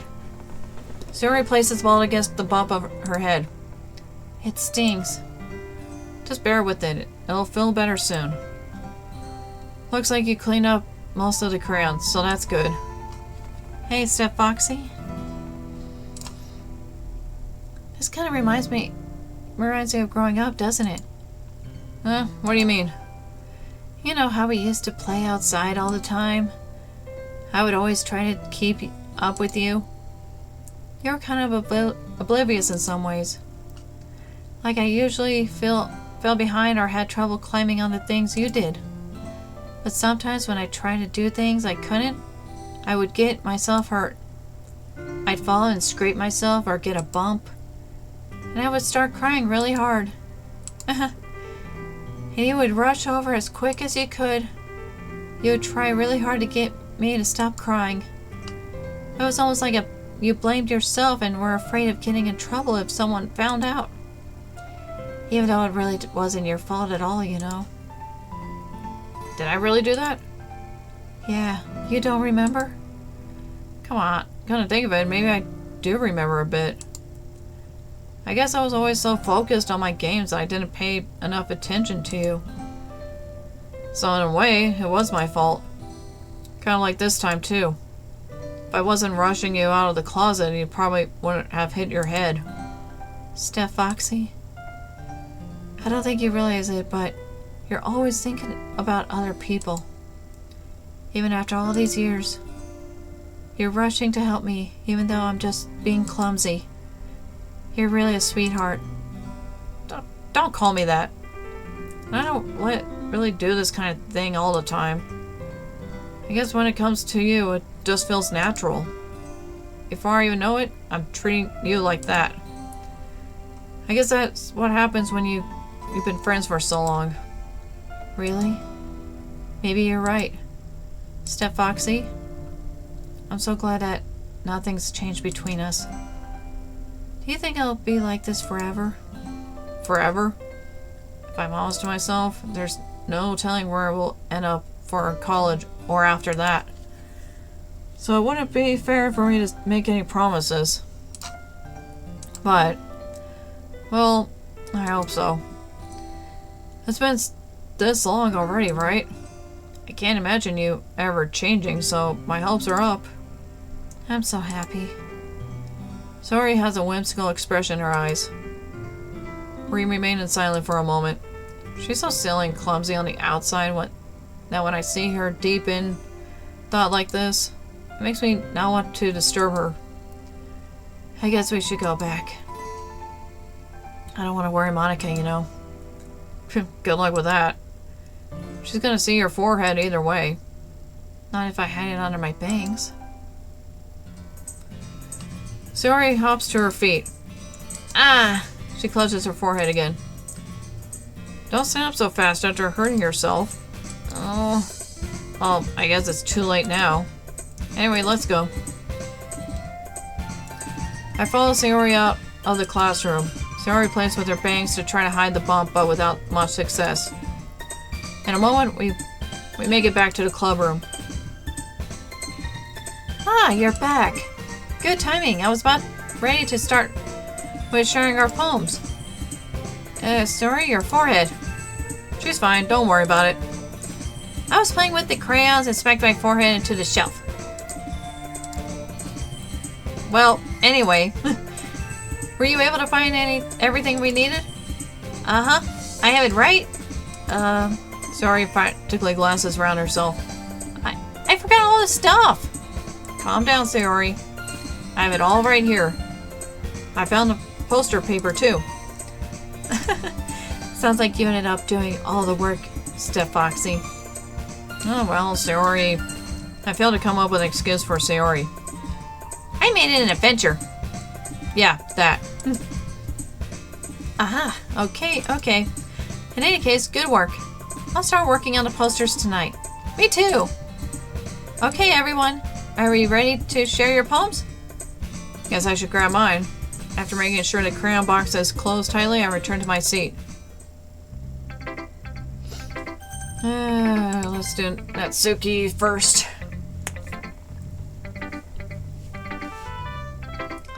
Well, it's not really any worse than their last one. But I can't really say it's any better either. Phew. Huh? Phew, what? Oh, well, anything that isn't a train wreck, I'll take as a win. And I get the feeling you're probably the most critical. Hey! What makes you... Wait, maybe that was a compliment? Glad to see someone recognizes my experience. Well then, keep practicing and maybe you'll be as good as me someday.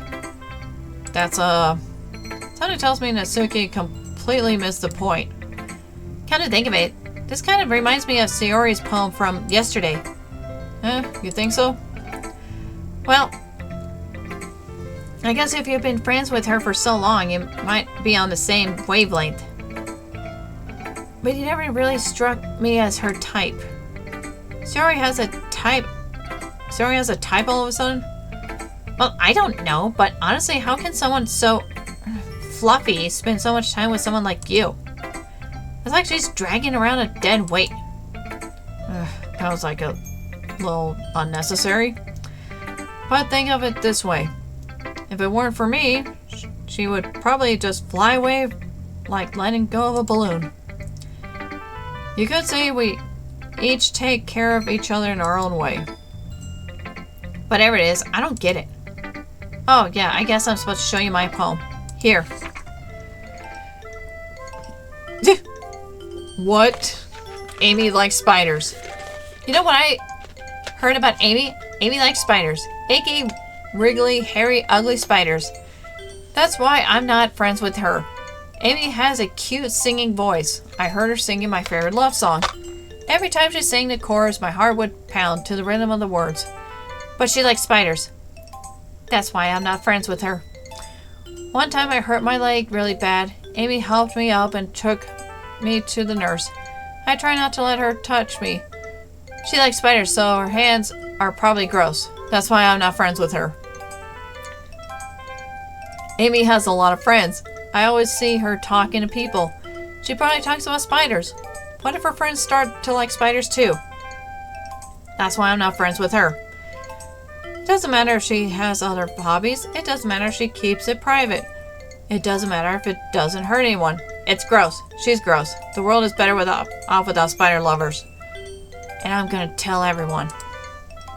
Okay. Not bad, right? It's quite a bit longer than yesterday's. Yesterday's was way too short. I was just warming up. I hope you didn't think that was the best I could do. No, of course not. Anyway, the message is pretty straightforward in this poem. I doubt I have to explain it. Sometimes you can explain complicated issues with much simpler analogies. And it helps people realize how stupid they're being. Like, anyone would agree that the subject of this poem is an ignorant jerk. Do you know people like that? Of course, it's about how everyone thinks That doesn't matter. It can be about anything. I wrote it to be easy to relate to. Everyone has some kind of weird hobby or a guilty pleasure, something that you're afraid if people find out and they make fun of you or think less of you. But that just makes people stupid. Who cares what someone likes? As long as they're not hurting anyone, it just makes them happy. I think people really need to learn to respect others for liking weird things. Yeah, you're definitely right. At least I can relate to that. And I'm sure a lot of other people can too. It's what I do best, after all. I don't like writing unless there's a good message to take away from it. Like conveying emotions is important. But I want to make people think, not just feel. Remember that. Ah, crap, I think I've dropped one. Yep. I'm gonna write a good one for tomorrow, too, so look forward to it.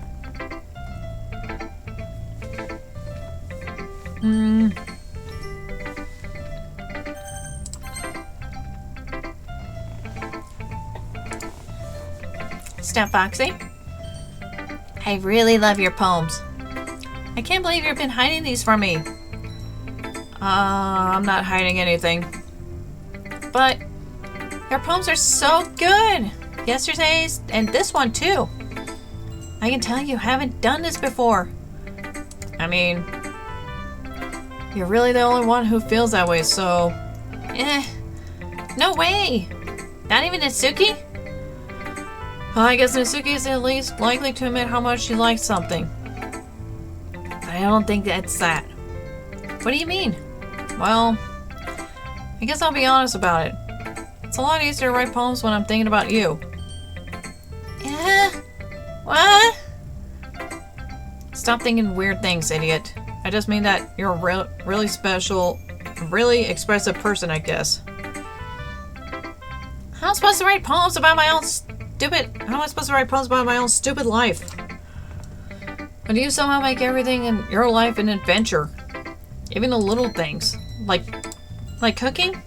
Let's not talk about that. So yeah.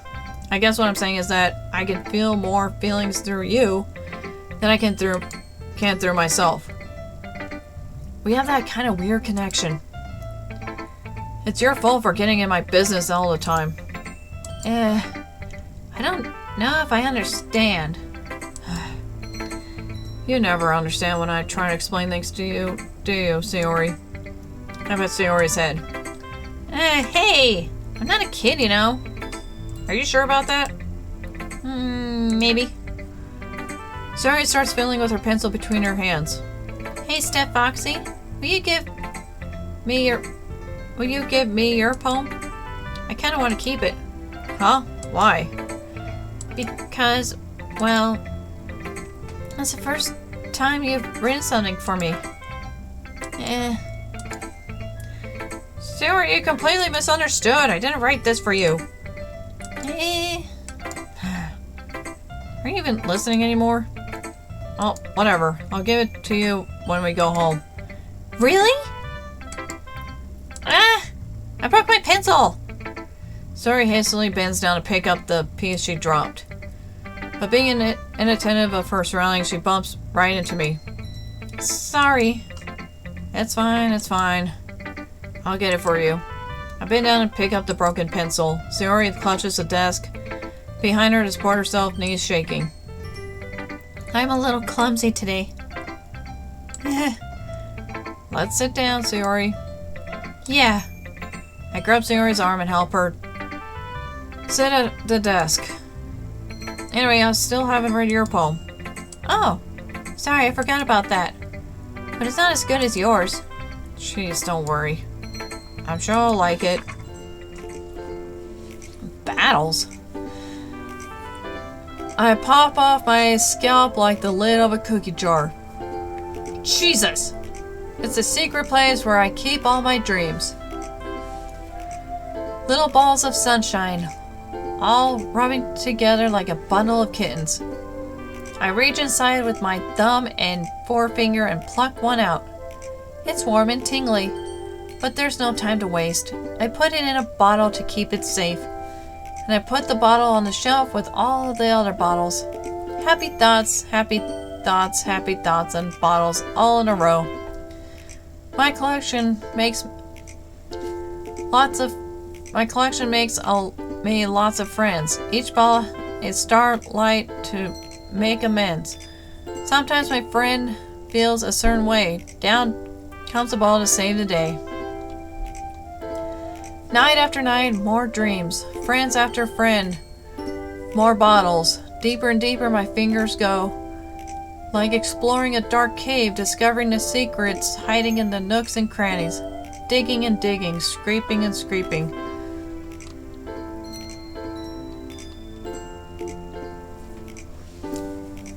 I blow dust off my bottle caps. It doesn't feel like time elapsed. My empty shelf could use some more. My friends look through my locked front door. I need a drink.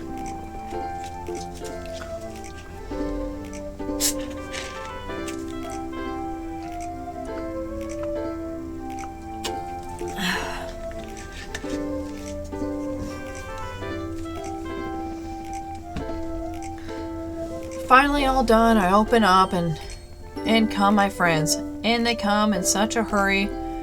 Do they want my bottles that much? I frantically pull them from the shelf, one after the other, holding them out to each other, to each and every friend.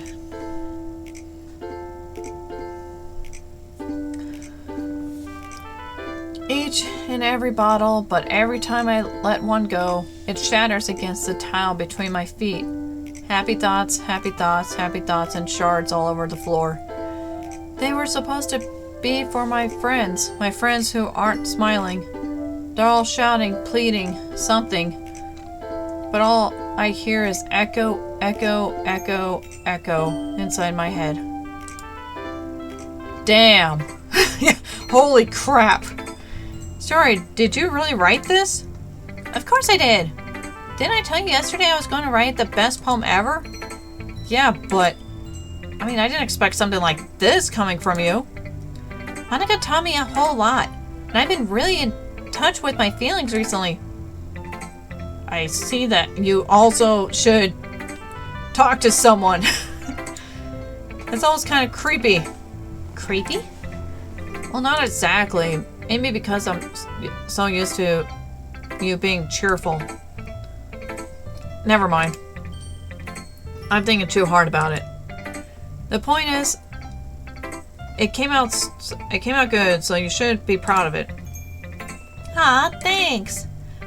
I feel like I was meant to express myself this way. It even helps me understand my own feelings a little bit better.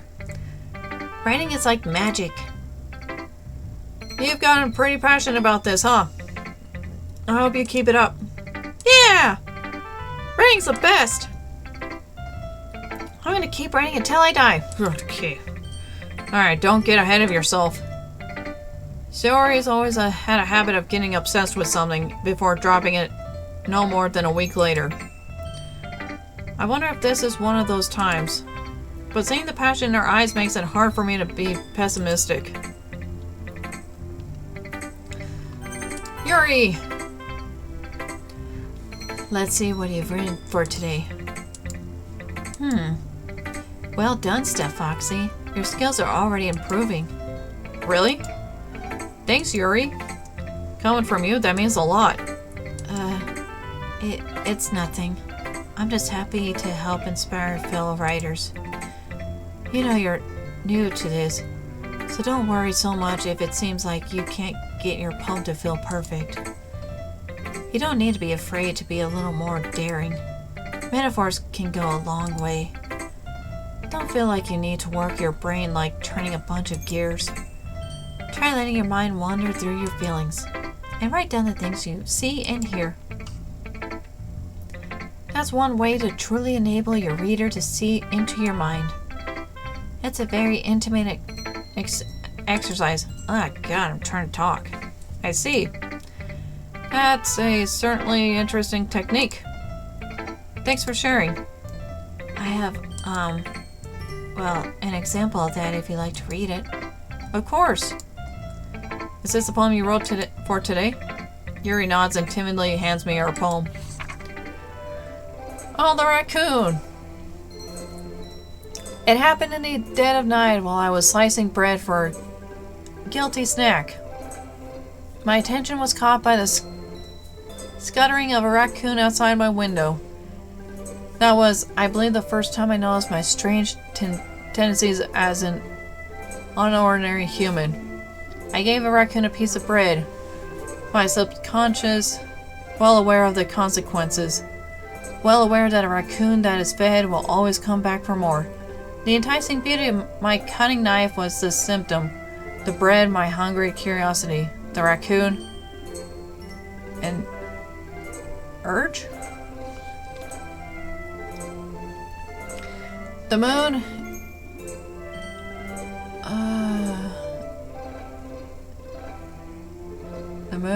increments its phase and reflects that much more light off of my cutting knife.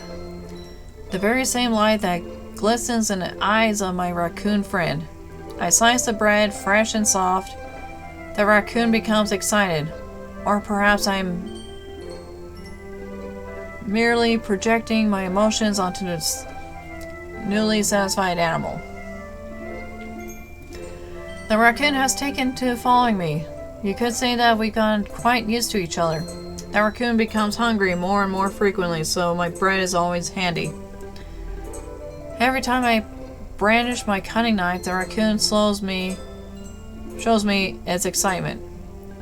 A rush of blood, classic Pavlovian conditioning, a slice of bread, and I fed myself again. I was a little more daring this one than yesterday's. I can see that. It's a lot more metaphorical. I don't know if it's my fault, but I can't begin to imagine what this poem is about. That's right. It's a bit closer to my preferred writing style. Using the poem as a canvas to express vivid imagery and conveying emotions through them. Yeah, if it takes it as face value, then I can't even figure out what it's supposed to mean. Well, I think it's something that different people can relate to in their own way. I want to express the way it feels for me to indulge in my more unusual hobbies. It's those sort of things I'm usually forced to keep to myself. So I sometimes enjoy writing about them. Huh, that's funny. Didn't Natsuki also write something about that? About someone being ridiculed for strange interest? She did? Yeah. She was talking about how it doesn't matter what you're into as long as you're not hurting anybody. She's right. I mean, does she really feel that way? Yeah. Sounds like you two have a lot in common. That's interesting. To me, she seemed like the kind of person you would make fun of for all my hobbies. But I suppose that's my fault for judging, isn't it? Please don't tell her what I said that. Don't worry, I have no reason to. Okay. Well, thank you for sharing it with me. After all, if I hadn't learned to embrace my own weirdness, I would probably hate myself. I might be more ranting a little bit now, but I'm glad that you're a good listener. Aw, there's only one person left. Hi again, Stuff Foxy. How's that writing going? Alright, I guess. I'll take that. As long as it's not going bad. I'm happy that you're applying yourself. Maybe soon you'll come up with a masterpiece. I wouldn't count on that. You never know. Want to share what you wrote for today? Sure, here you go. I get my poem to Monica. Alright. It's pretty good. It makes me think of Sayori, like the other one that you wrote. You two are like dynamite duo. That's kind of exaggerating it. Yeah, probably. But you do spend a lot of time with her in this club, don't you? Then again, I don't blame you for being a little shy. I'm not shy, it's just... I'm just teasing. I know it takes a bit of time to make friends with everyone. But Yori and Natsuki are super interesting people, so don't be afraid to give them their share of time. And you can talk to me every now and then too. I'm not like unapproachable or anything, am I? Oh no, it's nothing like that. I'm just still getting used to being here, that's all. Yeah, I'm sorry if I was putting pressure on you or something. I really didn't mean it like that. No, don't worry. I get what you're saying. Well, alright. But anyway, you want to read my poem now? I like the way this one turned out, so I hope you do too. Alright, let's take a look. Okay.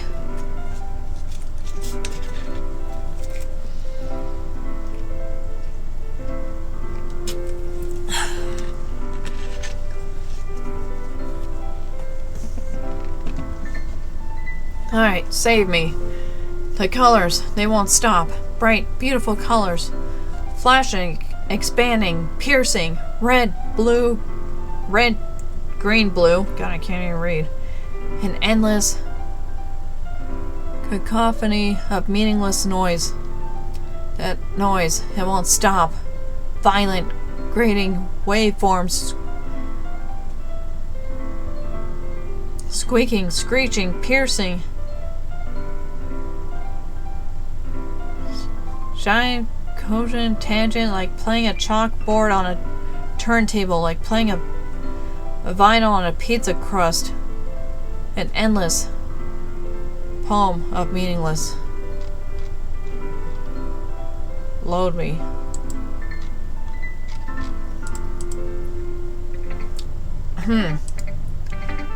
It's even more abstract than your last one, huh? I guess it's just the way I write. I'm sorry if you don't like it. Oh, I never said that. It's just kind of a thing I've never really seen before, I guess. I kind of like playing with my space on the paper. Choosing where and how to space your words can totally change the mood of the poem. It's almost like magic. The way I wrote the lines really short makes it feel like they're trying to speak over the noise. I see. It's still hard for me to tell what it's about, though. Sometimes asking what a poem is about isn't the right question. A poem can be an abstract as a physical expression of a feeling, or a conversation with the reader. So putting it that way, not every poem is about something. Anyway, here's Monica's writing tip of the day. Sometimes you'll find yourself facing a difficult decision. When that happens, don't forget to save your game. You never know when you might change your mind, or when something unexpected may happen. Wait, is this tip even about writing? What am I even talking about? That's my advice for today. Thanks for listening. Okay, everyone, we're all done reading each other's poems, right? I have something extra planned today, so if everyone could come sit at the front of the room. Is this about the festival? Well, sort of. Do we even have to do something for the festival? It's not like we can put together anything good in just a few days. We'll just end up embarrassing ourselves instead of getting any new members. That's a concern of mine as well. I don't really do well with last-minute preparations. Don't worry so much. We're going to keep it simple, okay? We won't need much more than a few decorations. Saori has been working on posters, and I've designed some pamphlets we can give out during the event. Okay, that's great and all, but that doesn't tell us what we're actually going to be doing for the event. Ah, sorry, I thought you heard about it already. We're going to be performing. Performing? Monica?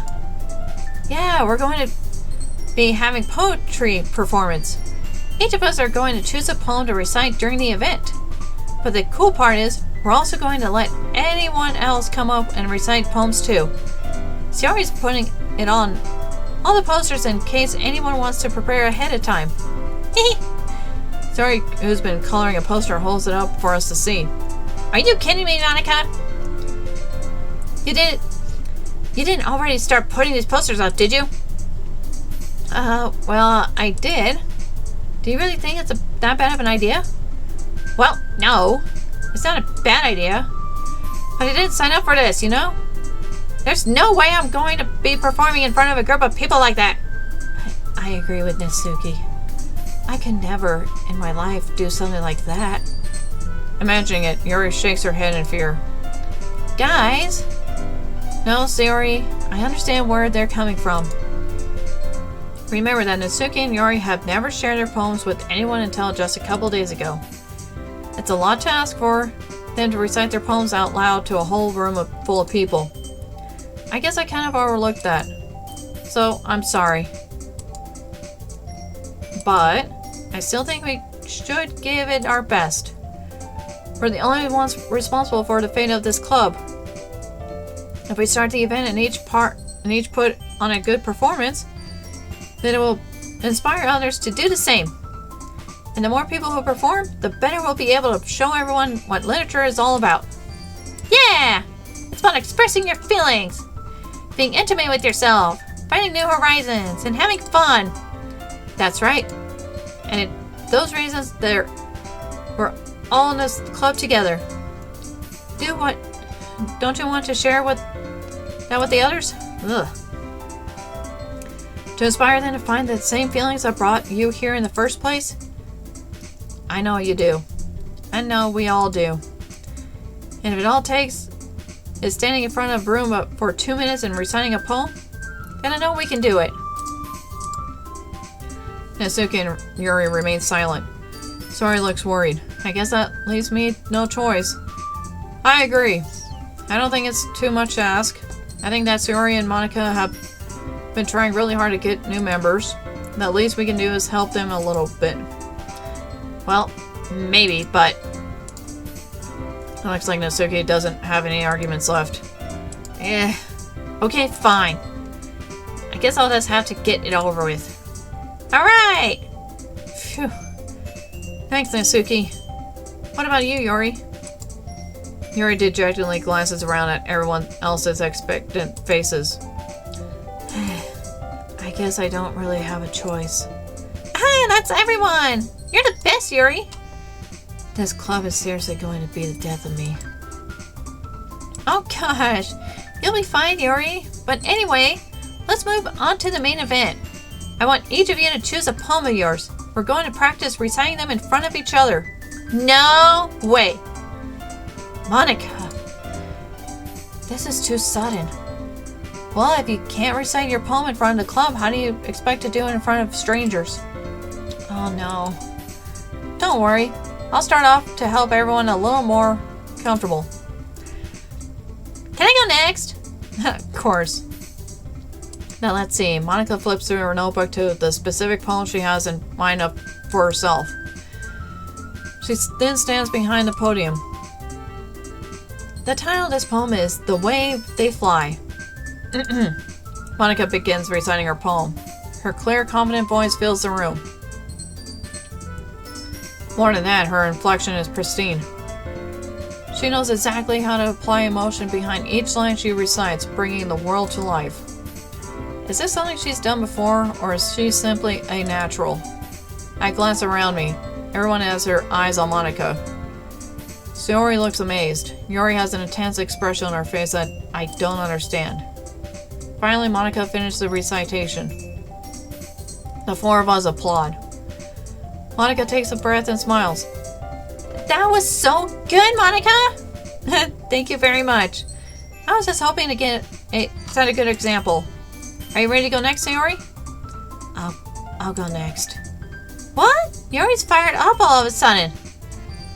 Yuri clutches a sheet of paper between her hands and stands up.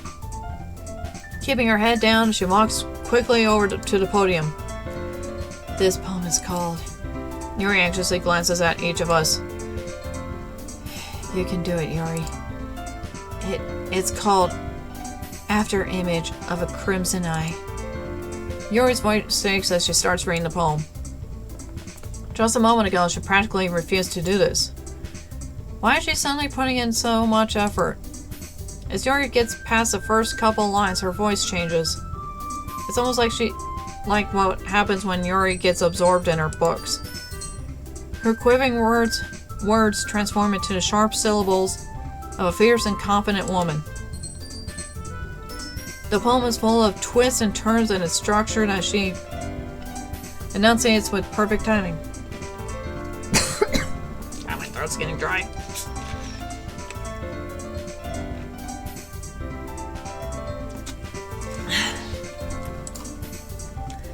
This must be a rare glimpse into the whirling fire Yuri keeps concealed inside her head. Suddenly, she's finished. Everyone is stunned. Yuri snaps back into reality and glances around her as if she bewildered even herself. It is up to me to save this situation. I'm the first to start applauding. Everyone joins me afterward, and we give Yuri the recognition she deserves. It's not that we didn't want to applaud for her, but we were caught so off guard that we must have forgotten. As we applaud, Yuri holds the poem to her chest and rushes back into her seat.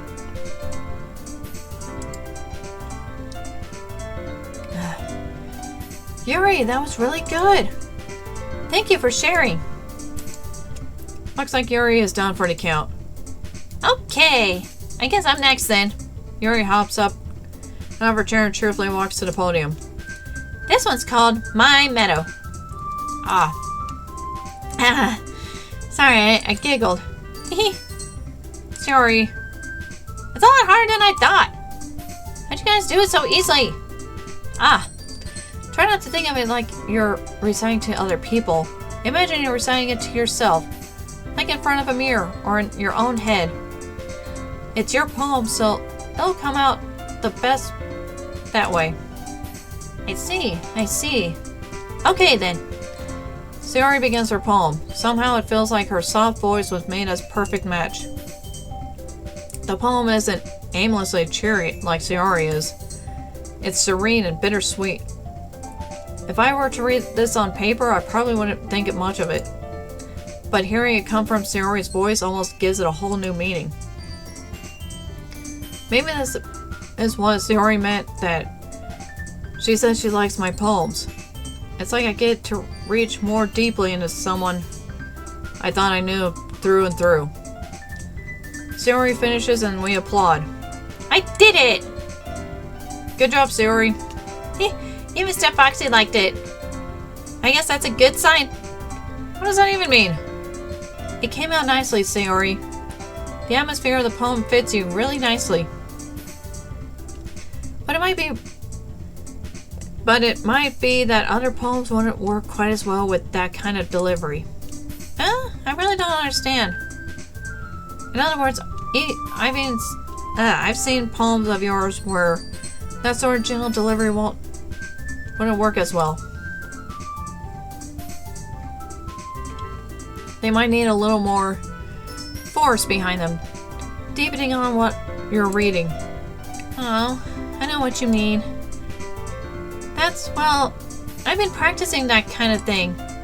It's just embarrassing to do it in front of everyone. The next time I'm going to make you pick a poem that challenges a little more. We don't have much time before the festival, you know. Okay. Now, who's next? Natsuki? Don't make me go before Step Foxy. It's not like I can compare it to you guys anyway. Might as well let Step Foxy lower everyone's standards a little before I have to do it. There's a word I want to say. And it isn't nice. Natsuki! It's fine, it's fine. Might as well get it over with. But it's not like I have much of a selection of what to read. I'll just have to go with what I wrote for today. I stand up and step in front of the podium. Everyone has their eyes on me, making me feel terribly awkward. Yeah, this ain't weird. I recite my poem. Since I'm not exactly confident in my own writing, it's hard to put energy into it. Despite that, once I finish, I receive applause anyway. Sorry, I'm not really as good as everyone else. Don't worry about it so much. I think it's less about your abilities and more about your lack of confidence in your writing. That's something that'll improve over time, though. Yeah, maybe. Alright then. That just leaves you, Natsuki. Yeah. I'm going. Natsuki begrudgingly gets out of her seat and makes her way to the podium. The poem is called... It's called... Why are y'all looking at me? Because you're presenting. Anyway, the poem is called Jump. Natsuki takes a breath. Once she starts reciting the poem, her sour attitude disappears a little.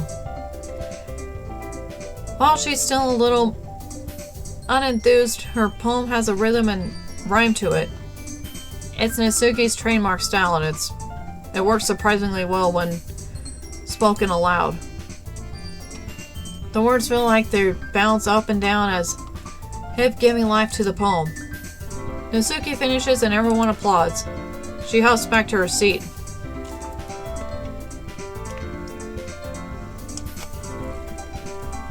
That wasn't so bad, was it? Easy for you to say. You better not make me do that again. Well... Do you at least feel prepared enough to recite a poem in front of other people? I mean, doing it in front of other people will be way easier. I can put it on whatever face I want for other people. But when it's just my friends, it's just embarrassing. That's a surprise, Natsuki. I think it would be the other way around for me. Well, that's just how it is, so... Well, I guess in that case, you won't have much to worry about for the festival. That's it. I want to thank everyone for coming through. It might be hard, but I hope that you'll have an idea of what's like now. Make sure you pick a poem and get enough practice before the festival, okay? I'll be making pamphlets, so let me know ahead of time what you'll be reciting. Jeez, I should probably find some other poem to recite instead. That's fine too. It doesn't have to be your own. I'm already pleasantly surprised that you're putting in all this effort for the club. It makes me really happy. Yeah, no problem. Okay, everyone. I think that's about it for today. I know the festival is coming up, but let's try to write poems for tomorrow as well. It's been working out really nicely so far, so I'd like to continue that. As for the festival, let's finish playing tomorrow, and then we'll have the weekend to prepare. Monday's a big day. I can't wait! I can do this. I can do this. Alright. I stand up. There's no way I'll be able to find the same enthusiasm as Sayori and Monica, but I'll do my best to get through it. It's for the sake of the club. And I'm impressing Monica. Then I'll have to do my best. Ready to go, Sayori? Yep. Look at you two, always going home together like that. That's kind of adorable, isn't it? Jeez, guys. Don't make it such a big deal out of it. It must be a little nice, though. Well, how am I supposed to respond to that? It's okay, Step Foxy. You don't have to say it. Whatever, let's go already. I walk home with Sayori once more. Even though it's only been a few days, a lot of things have already changed. But today Sayori is being a little quieter than usual on the way home. Hey, Sayori. Sorry, I was spacing out. No wonder. I was thinking about something from earlier. I like how we get to... Sayori fumbles with her words. So, let's just say that one day Yuri asked to walk home with you. Huh? What would you do? What kind of question is that? You're kind of putting me in a spot here.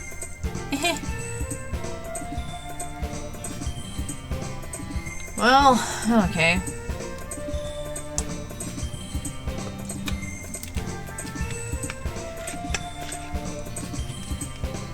So if Yuri asked me to walk her home, I don't know, it'd be a different change of pace. I still walk home with Sayori.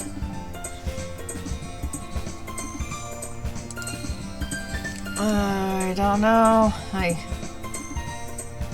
I want to say Yuri. Man.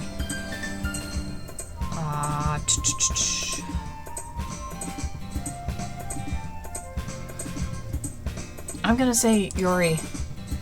Walking home with Yuri. Huh. Why does the thought of that make my heart pound? I mean, given how hard it is for her to socialize, I would feel awful turning her down, so... Isn't she so beautiful and smart? That has nothing to do with it! What did I say? You admitted it. Jeez. There's not even any point in speculating something that's never going to happen. Well, maybe. I'm gonna try to make it happen, though. But I just like to think about it. It's not long before you won't need me anymore, you know? Need you? Sorry, I can't figure out how you're seeing things in your head right now. Sorry. Everyone is different. Nobody in this club is a replacement for you. Huh? If you say so. The conversation trails off and I'm left feeling awkward. But it was kind of her fault for trapping me with such a weird question. I can't just lie to her. But if there's something that makes her happy, I would hate to take that away from her. That's why I said there's no point in speculating. Then again, the festival's only a few days away. Who knows what will happen in that time.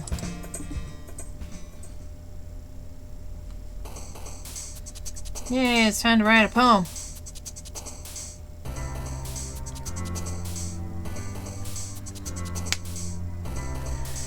Alright, what do we want?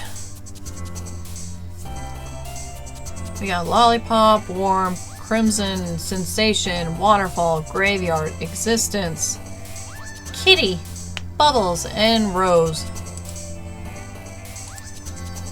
Should I just keep going with the Valentine's Day theme?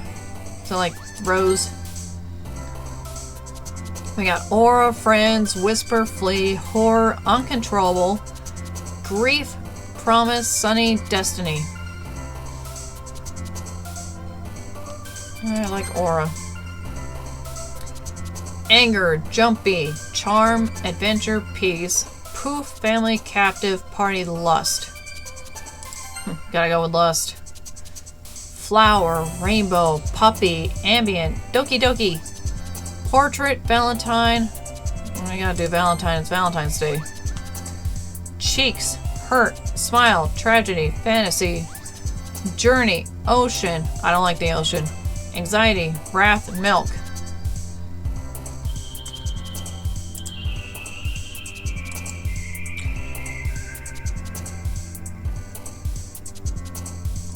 I want to do this as a joke, but I kind of like fantasy. Let's do milk. Pout, whirlwind, misery, boop, shame, philosophy, tears, color, disoriented lip. I don't like lipstick. Disoriented, color, tears, philosophy, pout, whirlwind, misery. Huh.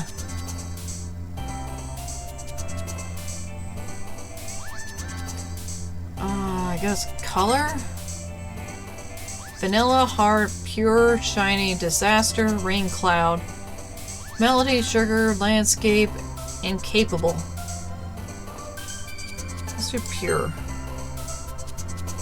Treasure, shopping, peaceful, holiday, email. Chocolate, kiss, secretive, happiness, daydream. Kiss. Ribbon, romance, passion. Playground, marriage, alone, clouds, nature, despise, infinite, unrestrained, awesome. Whistle. Marriage. Unstable, skipping, cheer, comfort, pleasure. Broken, fluffy, vacation, amazing, strawberry. Pleasure. Yeah, I got one for her.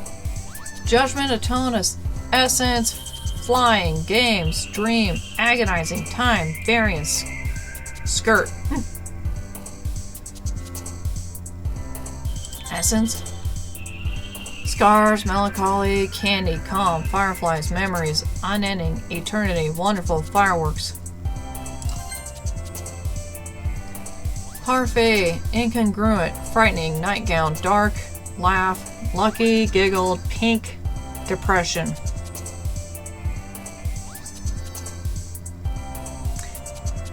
These are the weirdest words put together, but laugh, love, defeat, music, disarray, fickle, fester, cage, play, desire. Let's do desire. Fun, entropy, inferno, dazzle, empty. Whatever that one is. Starscape, cry, swimsuit, dance. Actually, let me see what that even means.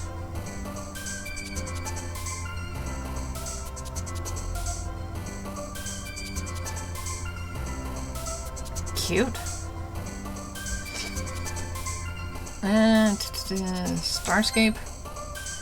Climax, forgive, summer, loud, embrace, sweet, raindrops, covet, joy, hopeless, embrace. Precious, sunset, feather, suicide, twirl, sing, effulgent, vitality, sticky, disown.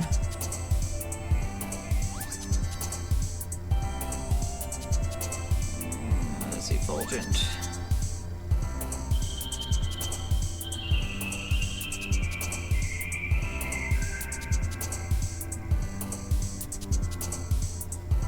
Radiant.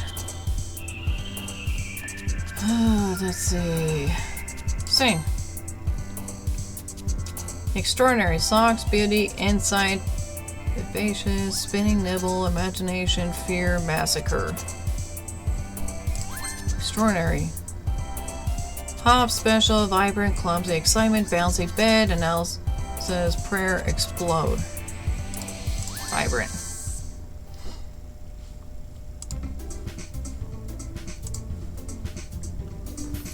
Okay. Aw, man. I'm the last one here again? I don't know what you're talking about. Don't worry, I just walked in too. See? I don't freaking know.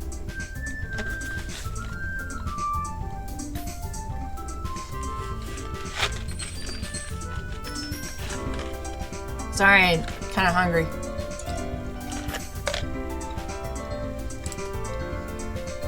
Were you practicing piano again? Yeah. He must have a lot of determination. starting this club and now picking up piano? Well, maybe not determination, but I guess passion. Remember that the club wouldn't be here if it wasn't for all of you?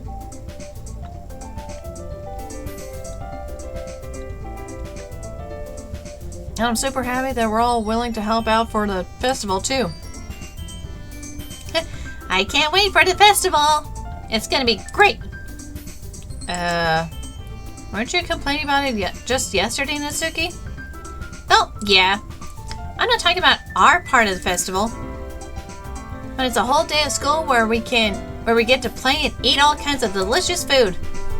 Sounds like a bit like Sayori all of a sudden. Monica, did they usually have fried squid? Squid? That's a pretty specific thing to look forward to. Oh, come on. Are you saying you don't like squid? You of all people? I didn't say I don't like it. Besides, what do you mean by you of all people? Because it's right in your name. Monica? That's not how you say my name at all. Also, that joke makes no sense in translation. Never mind. Let's just focus on our own event for now, okay? Fine. Your reactions aren't as fun as Yuri's or Sayori's anyway. Excuse me? Where's Sayori anyway? Oh, there you are. Sayori is sitting at a desk in the corner of the room looking down at nothing. I walk over to her. Hey, Sayori. I wave my hand in front of her face. You're spacing out again? Sorry. Don't mind me. You can go talk to everyone else. Huh? Is everything alright? Of course. Why wouldn't it be? Just feels like you're a little bit off. Sorry for assuming things. Jeez, you worry too much about me. I'm fine, see? Sayori shows me a big smile. Don't let me distract you from having fun with everyone. Well, alright. You say so. I weirdly glance at Sayori before turning back toward everyone. But the conversation has already dispersed with everyone back at their usual activities. Maybe I should ask Monica if she's noticed anything about Sayori recently. Since they've been preparing for the festival, they must be spending a lot of time together. I timidly approach Monica, who is shuffling through some papers at her desk. Steph Foxy, what's up? Hey, this might sound a little strange, but have you noticed anything about Sayori recently? Anything up with her? In what way do you mean?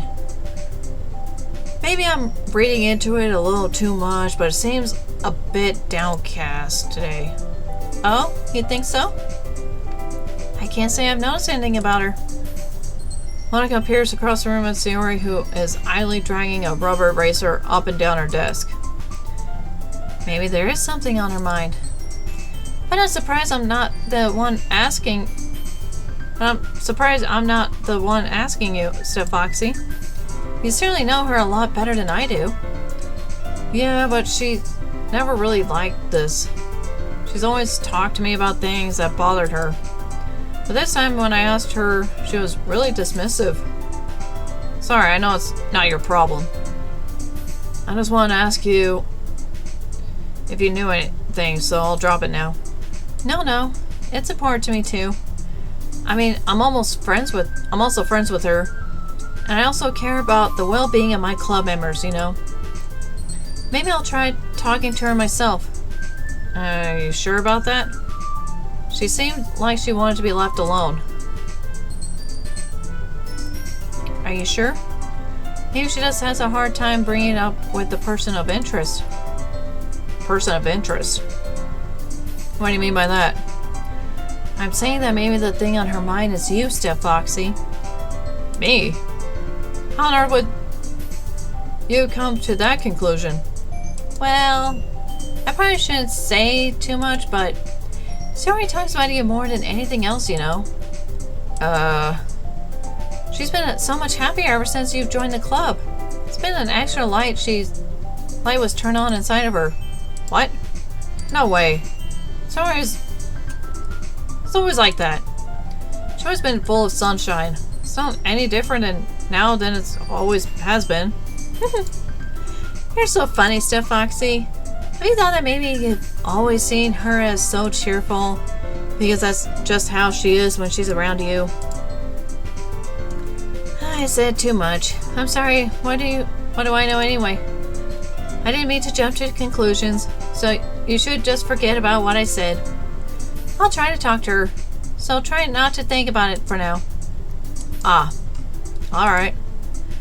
Monica smiles meaningfully. I know she said to forget about it, but I already know that I won't be able to get her words out of my head. Monica stands up from her desk and walks across the room to where Sayori is sitting. I watch her kneel down next to Sayori and gently talk to her. But she's keeping her voice so quiet that I can't hear her from here. I sigh and sit myself down. I know Sayori told me not to worry about it and not to have fun with everyone else. But that's impossible to do when she's behaving like this. Exactly how much do I care about her that I'm letting this weigh me down so much? Now it feels like I'm the one behaving out of the ordinary. But there's nothing I can do besides wait for Monica. Okay, everyone. After some time passes, Monica calls out to the classroom. Why don't we share our poems now? Before I know it, everyone is back to normal.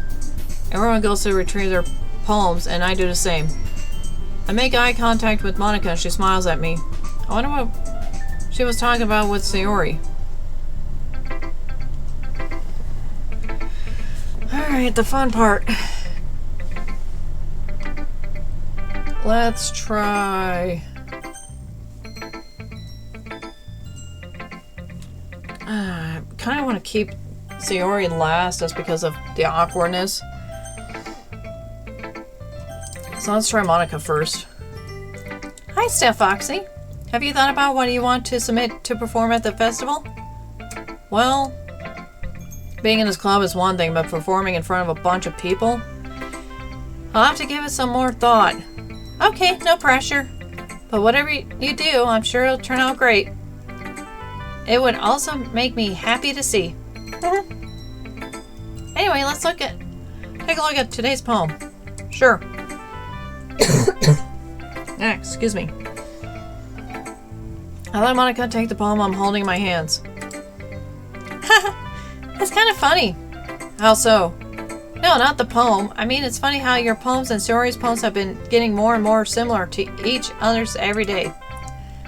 I'm surprised you're so in sync with her. Then again, you've been spending a lot of time together lately, haven't you? I guess you could say that. Although we kind of grew up as best friends, I haven't been seeing as much of her this past year. But since I joined the club, we've been spending a lot of time together again. I see. That reminds me. About how Sayori's been a little bit off today. Yeah, did she tell you something? Well... Steph Foxy, you haven't been flirting with her, have you? Of course not! I've been treating her like I always do. Alright, just making sure. I know how much you care about her. It would be terrible if something bad happened to her, so keep an eye on her. Why did that sound threatening? Sayori's been acting so much happier ever since you joined the club. How could it have happened all of a sudden? Well, never mind. This really isn't a time to be talking about this. Anyway, I'll share my poem with you now, alright? Alright. Okay. The Lady Who Knows Everything. An old tale tells of a lady who wanders Earth. The lady who knows everything. A beautiful lady who has found every answer, all meaning, all purpose, and all that was ever sought. And here I am, a feather. Lost adrift a sky, victim of the currents of the wind. Day after day I search with little hope, knowing legends don't exist.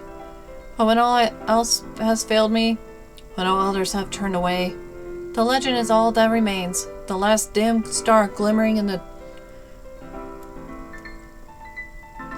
twilight sky. I think that's what I'm supposed to say. Until one day the wind ceases to blow. I fall, and I fall, and fall, and fall even more. Gentle as a feather, a dry quill, expressionless. But a hand catches me between the thumb and forefinger, the hand of a beautiful lady. I look at her eyes and find no end to her gaze. The lady who knows everything knows what I am thinking. Before I can speak, she responds in a hollow voice. I have found every answer, all of which amount to nothing. There's no meaning, there's no purpose, and we seek only the impossible. I am not your legend does not exist. And with a breath she blows me back afloat, and I pick up a gust of wind. God dang! You know, I feel like learning and looking for answers are the sorts of things that give life meaning. Not to get too philosophical or anything, but it was kind of on my mind, so that's what I wrote about. I see. I never really put much thought into it. In a way, it's almost paradoxical. Because if we had all the answers, wouldn't the world start to lose its meaning? You know, there's one thing I noticed. It seems like everyone in this club prefers writing about things that are more sad than happy. Are you surprised? I mean, if everything was okay, we wouldn't really have anything to write about, would we? Humans aren't two-dimensional creatures. I think you'd know that better than anyone. You mean one-dimensional? Yeah, that. Anyway, here's Monica's writing tip of the day. Are you ever too shy to share your writing because you're afraid it's not that good? It can be really disheartening to get a lukewarm response to something you put so much into. But if you find other people who enjoy writing, then sharing becomes a lot easier. Because instead of just telling you that your writing is good, or okay, or bad, they'll want to focus more on everything that went into it and the things you can work on. It's much more encouraging that way, and it will make you want to continue improving. It's almost like having your own little literature club, don't you think? That's my advice for today. Thank you for listening. Oi, hey.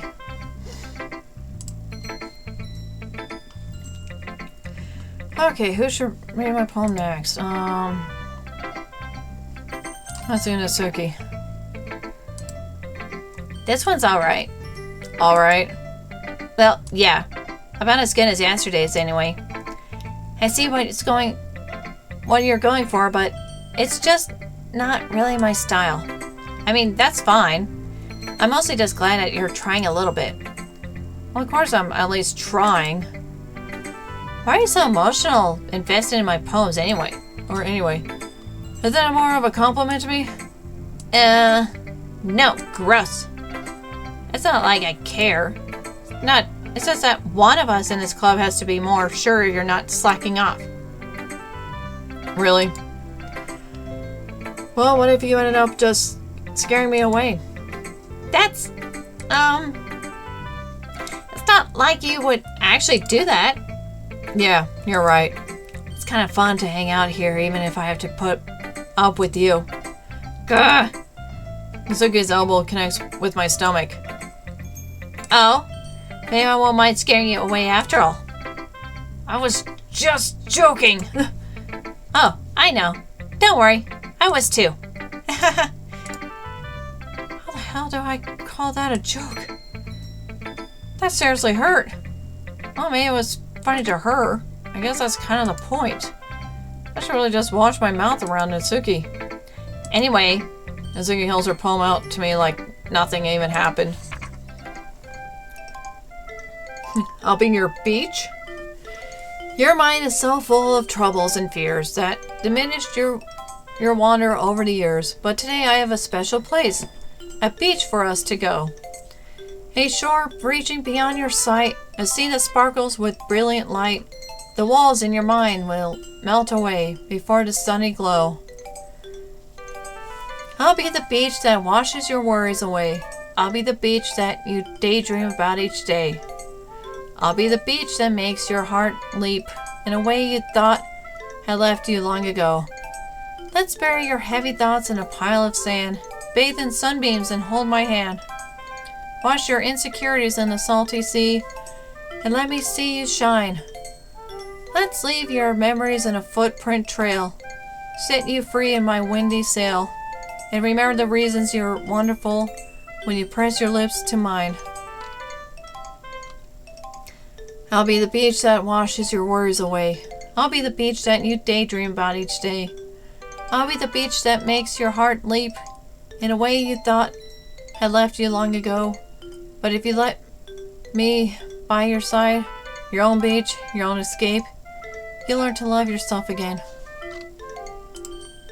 Oh. Yeah. I felt like I kept writing about negative things, so I wanted to write something with a nice message for once. Besides, the beach is awesome. Kind of hard to write anything negative about the beach. I can. So you decided to write about the beach first and then came up with the message later? Yeah, well, it's only because of what happened yesterday. I mean, after Yuri and I realized we kind of wrote about the same thing. She wanted to pick a topic and have us both write about it, or whatever. You can really see her doing that too. Making us write about a simple topic, then trying to press me by coming out with something all fancy. Well, it's not like I care. I just did it anyway. I mean, I guess mine ended up being kind of metaphorical too. But there's nothing wrong with doing that once in a while. At the very least, it's a good practice. I'm going with Yuri, then I'm saving Yuri for last.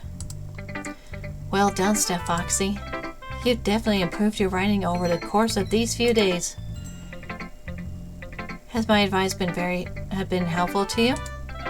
Yes, definitely. I'm glad. Sharing our writing like this, it's a lot more fun, rewarding than I anticipated. I need to remember to thank Monica.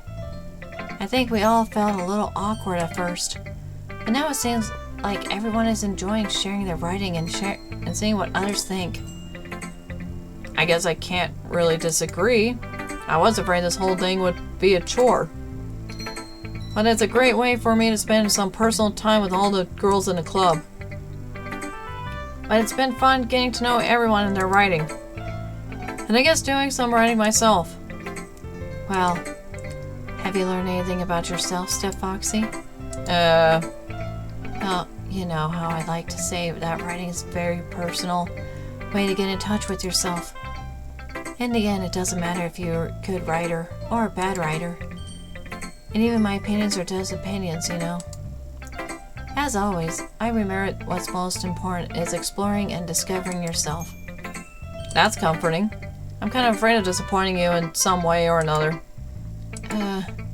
Why me? Well, you're always sophisticated with your writing and have the most advice to share. Is that so? Yuri thinks for a good minute. That must be terrible. Huh? For me to have become someone whose opinion is fearsome. How unlikable of me. Yuri, it's not as bad as you're making it sound in your head. I just meant that I respect your opinion. I see. I'm sorry that I always overthink and come to those sorts of conclusions. I'm just a little too used to it. Overthinking?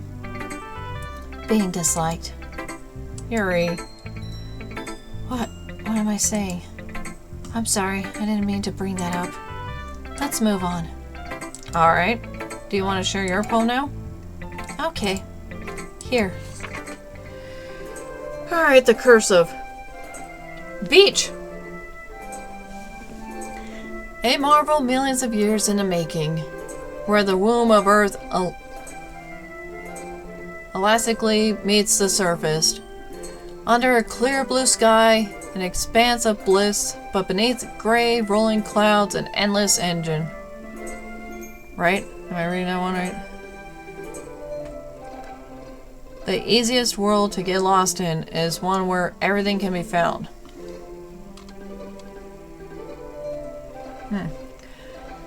One can only build a sand castle where the sand is wet. But where the sand is wet, the tide comes. Will it gently lick at your foundations until you give in? Or will a sudden wave send you crashing down in the blink of an eye? Either way, the outcome is the same. Yet we still build a sandcastles. I stand where the foam wraps around my ankles, where my toes squish into the sand. The salty air is therapeutic. The breeze is gentle yet powerful. I sink my toes into the ultimate boundary line, tempted by the foamy tendrils. Turn back, and I abandon my peace to something at the shore. Drift forward, and I return to Earth forevermore.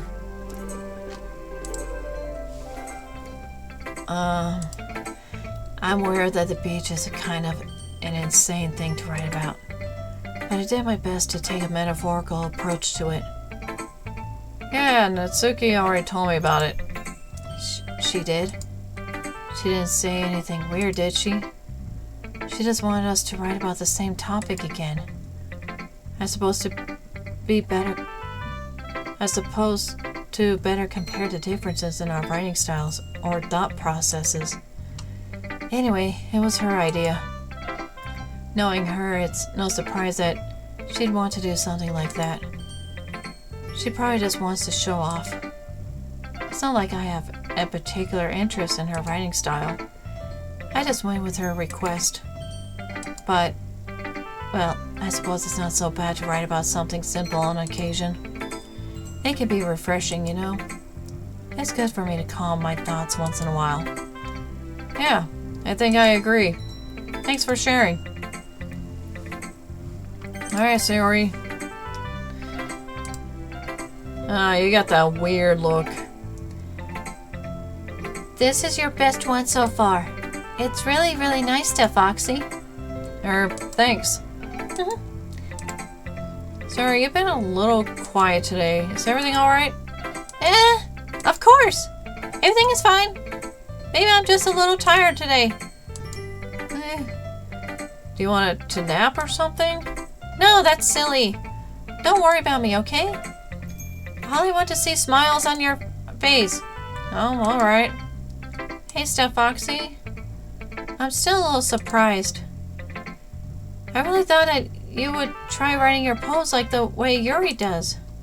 Or even Natsuki. But in the end, Yeah? I guess you're the one who likes this one the most. Why? Or why?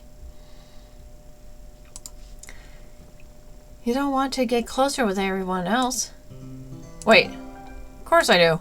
That doesn't mean I need to try so hard to impress them. I still understand you the most, Sayori.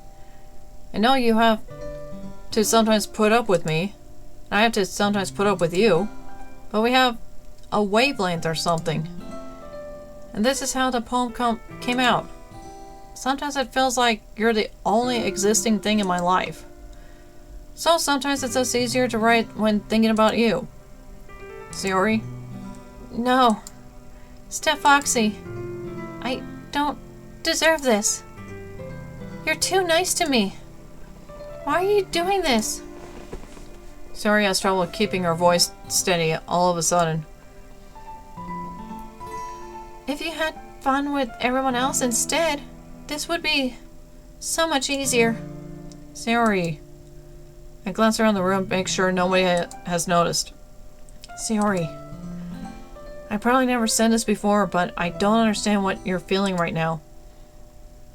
Tell me what will cheer you up. Sayori shakes her head. She sniffles and keeps shaking her head. Finally, she gathers herself and puts on a smile. It's nothing, Steph Foxy. It's just a little rain cloud. I'm sorry you had to see that. I promise it won't happen again. The smiles from everyone, okay? That's all that matters. Go play with everyone else. I'm gonna go home a little bit early today. Sayori. Tell Monica I wasn't feeling well, okay? I'll see you tomorrow. Before I can say anything else, Sayori cheerfully walks out of the classroom, humming to herself. Okay, you three. We're all done sharing poems, right? Why don't we start figuring out... Hold on a second. Is it just me, or did you say something strange just now? Eh? Something did sound a bit unusual. That's right. You deviated from your usual catchphrase when addressing the club. Catchphrase? I don't have a catchphrase. Jeez. Why is the mood so weird today? Look, even Yuri isn't immune to it. Stagnating air is common foreshadowing that something terrible is about to happen. In your books, maybe. Look, the only thing different is that Sayori isn't here. It seems you're right. Sayori always helps lighten the mood a little bit, doesn't she? It's almost like everyone's balance is thrown off a little when she's not around. Where the heck did she run off to anyway? I thought she just went to pee. Natsuki, please show some decency. Oh, come on. She actually wasn't feeling too well and she went home early. Is that so? I hope she's alright. Seriously? Of all the times not to go home with her, you picked the time she's not feeling well? So much for you two being all lovey-dovey. No. First of all, stop misunderstanding my friendship with Sayori. And second, she's kind of been avoiding me today, so I didn't want to force it. Oh. That curious expression coming from Yuri, of all people. Calm down, guys. I talked to her earlier and everything is fine. What did she say? Anyway, we need to figure out the rest of the festival preparations, so let's decide what everyone will be doing this weekend. I already know what I'm doing. That's right. Natsuki will be making cupcakes, but we might need a lot of them in different flavors. Can you handle that all by yourself, Natsuki? Challenge accepted. And as for myself, I'm going to be printing and assembling all the poetry pamphlets. Sayori will be helping me design them. And as for Yuri, you can... Guys, can you help me come up with something for Yuri? I'm useless. No, that's not it at all. You're the most talented person here, you know. And now Natsuki's pouting too. Jeez, even I can tell now. I guess I never gave Sayori enough credit, but I can tell things are even harder on you when she's not around. That may be the case, but if I can't also be a leader of my own, then I won't grow as a person. So Yuri, you have beautiful handwriting, you know? So you should make some banners and decorations to help set the atmosphere. Atmosphere? About that. I love atmosphere. Yuri's expression suddenly changed as she stares at her desk in focus and starts nodding to herself. Your mind is already racing, I see. That's great. You'll be a wonderful help, Yuri. But anyway, that just leaves you, Steph Foxy. The one who is truly useless. Don't say that. In fact, both Natsuki and Yuri have some pretty heavy tasks to handle. It would probably go a long way to give one of them a hand. You could always help me out as well. I would be really appreciative of that. Is Monica suggesting I spend the weekend with one of my club members? How on earth are they going to respond to a suggestion like that? I suppose I wouldn't mind a bit of help. Well, even if you don't know how to bake, there's always some dirty work I could give to you.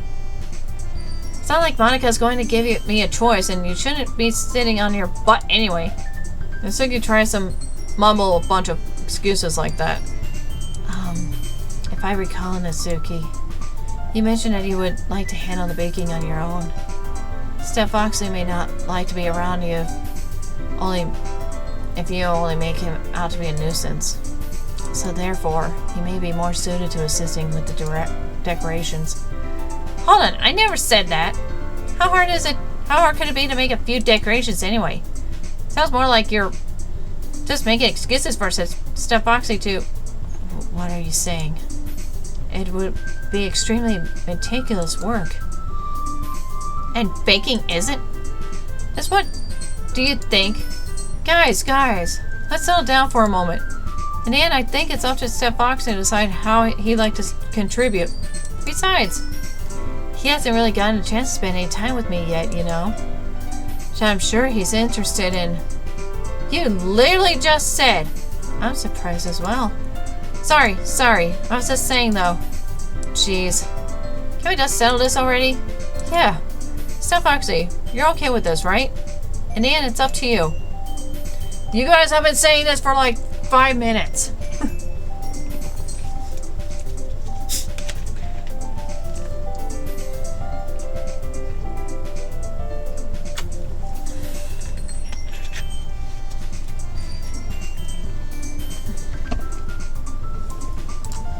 Of course. Huh. Very well. In that case, everyone looks at me. But of course I'm going to go with, let's see. Sayori's acting weird. Natsuki is a... Monica is working with Sayori. So, honestly, Yuri's the only one left. I don't know. Dang, I've been streaming for 3 hours. Who should I go with?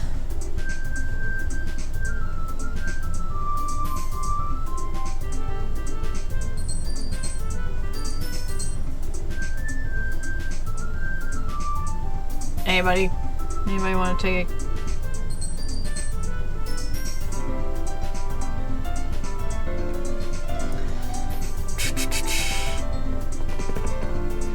Yeah, I definitely don't want Natsuki because she's been acting crabby.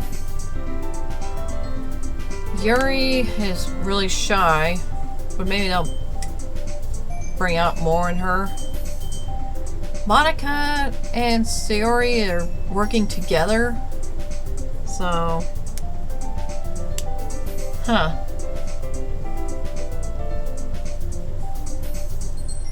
I actually don't know. I really want to go with Yuri.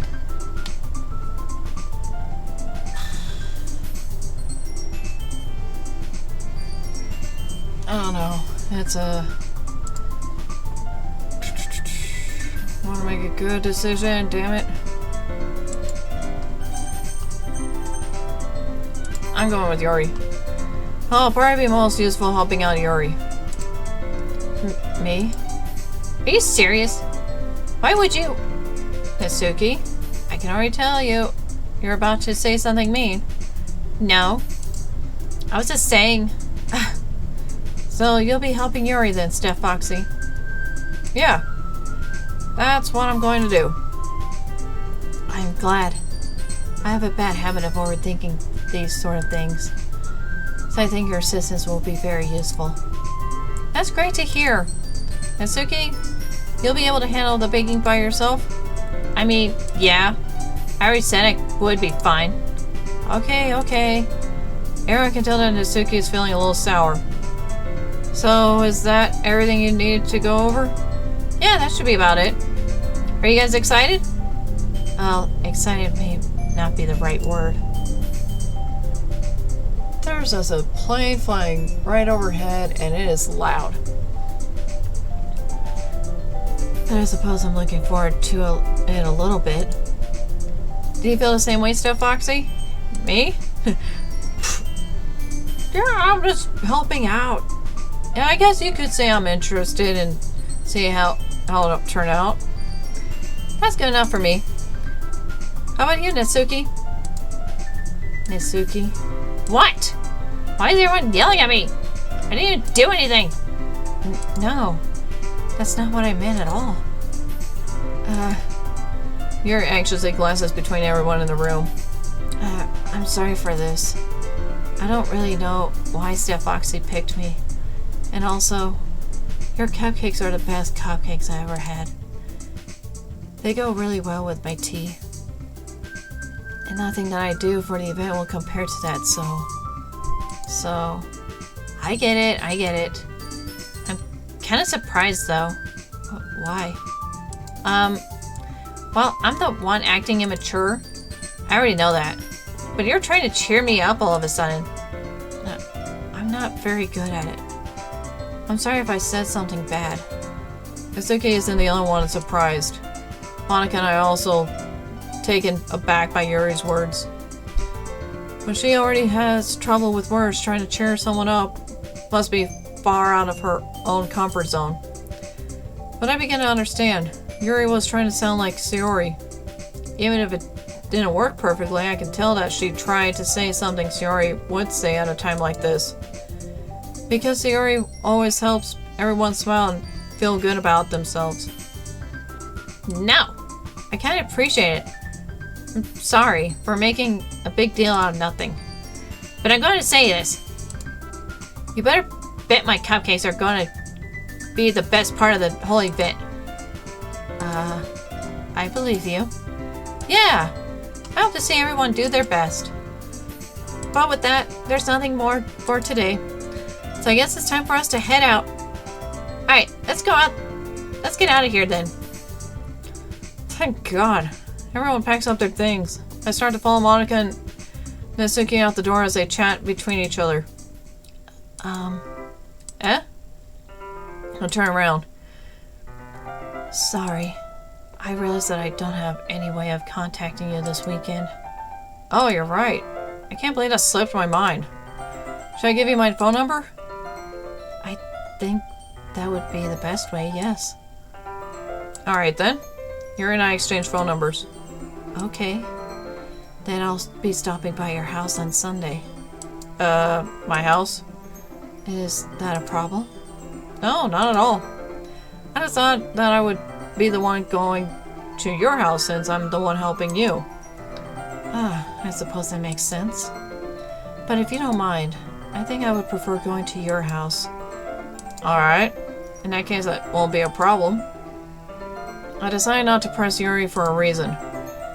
It's not like it should matter much either way, so I'll just need to make sure my room is clean. I hope I managed to make myself useful in some way. I'm not nearly as creative as you are. Don't underestimate yourself, Steph Foxy. I think you'll make a very productive team.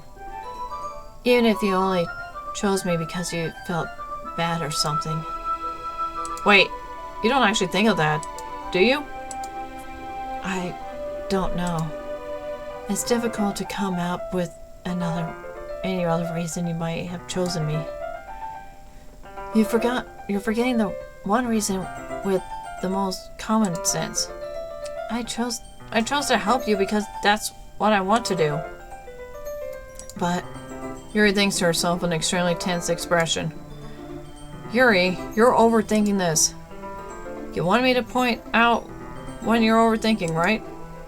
I didn't realize. I'm telling you, I want to. That's all there is to it.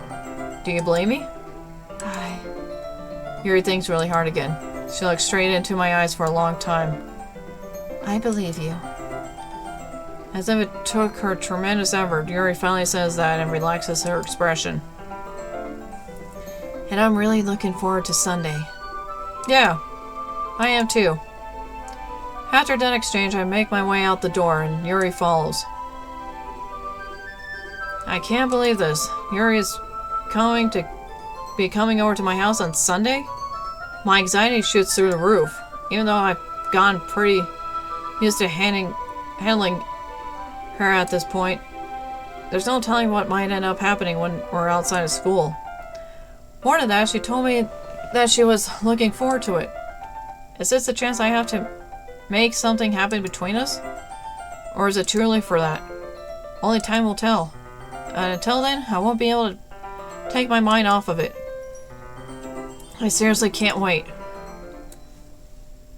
Ugh. Okay, I don't even know how long this game goes. But I'm gonna stop this here. So thank you for watching, and yeah, I hope everyone out there had a wonderful Valentine's Day, that got to spend some time with your loved ones, went to go eat somewhere, or even if you're eating at home and watching TV shows or even YouTube, or just in a way, spending time together is the best part of Valentine's Day. Like, I already got my Valentine's stuff. If you want to see what I got, it's on my YouTube channel under Steph Foxy. I made 3 shorts today. One about top of the morning coffee, cinnamon bun. Really good, by the way. I made my husband a coffee treat with the cinnamon bun flavored coffee. That's the second short video. And my third video was all the gifts my husband got me for Valentine's Day. So, yeah. It is getting late, so I'm gonna end this here. And don't forget to follow me here on Kick, and also on Twitch under Steph Foxy Gamer. And I also have my YouTube channel, Steph Foxy, which you can go like, share, and subscribe over there. It would be very, very grateful. Be a great Valentine's Day gift.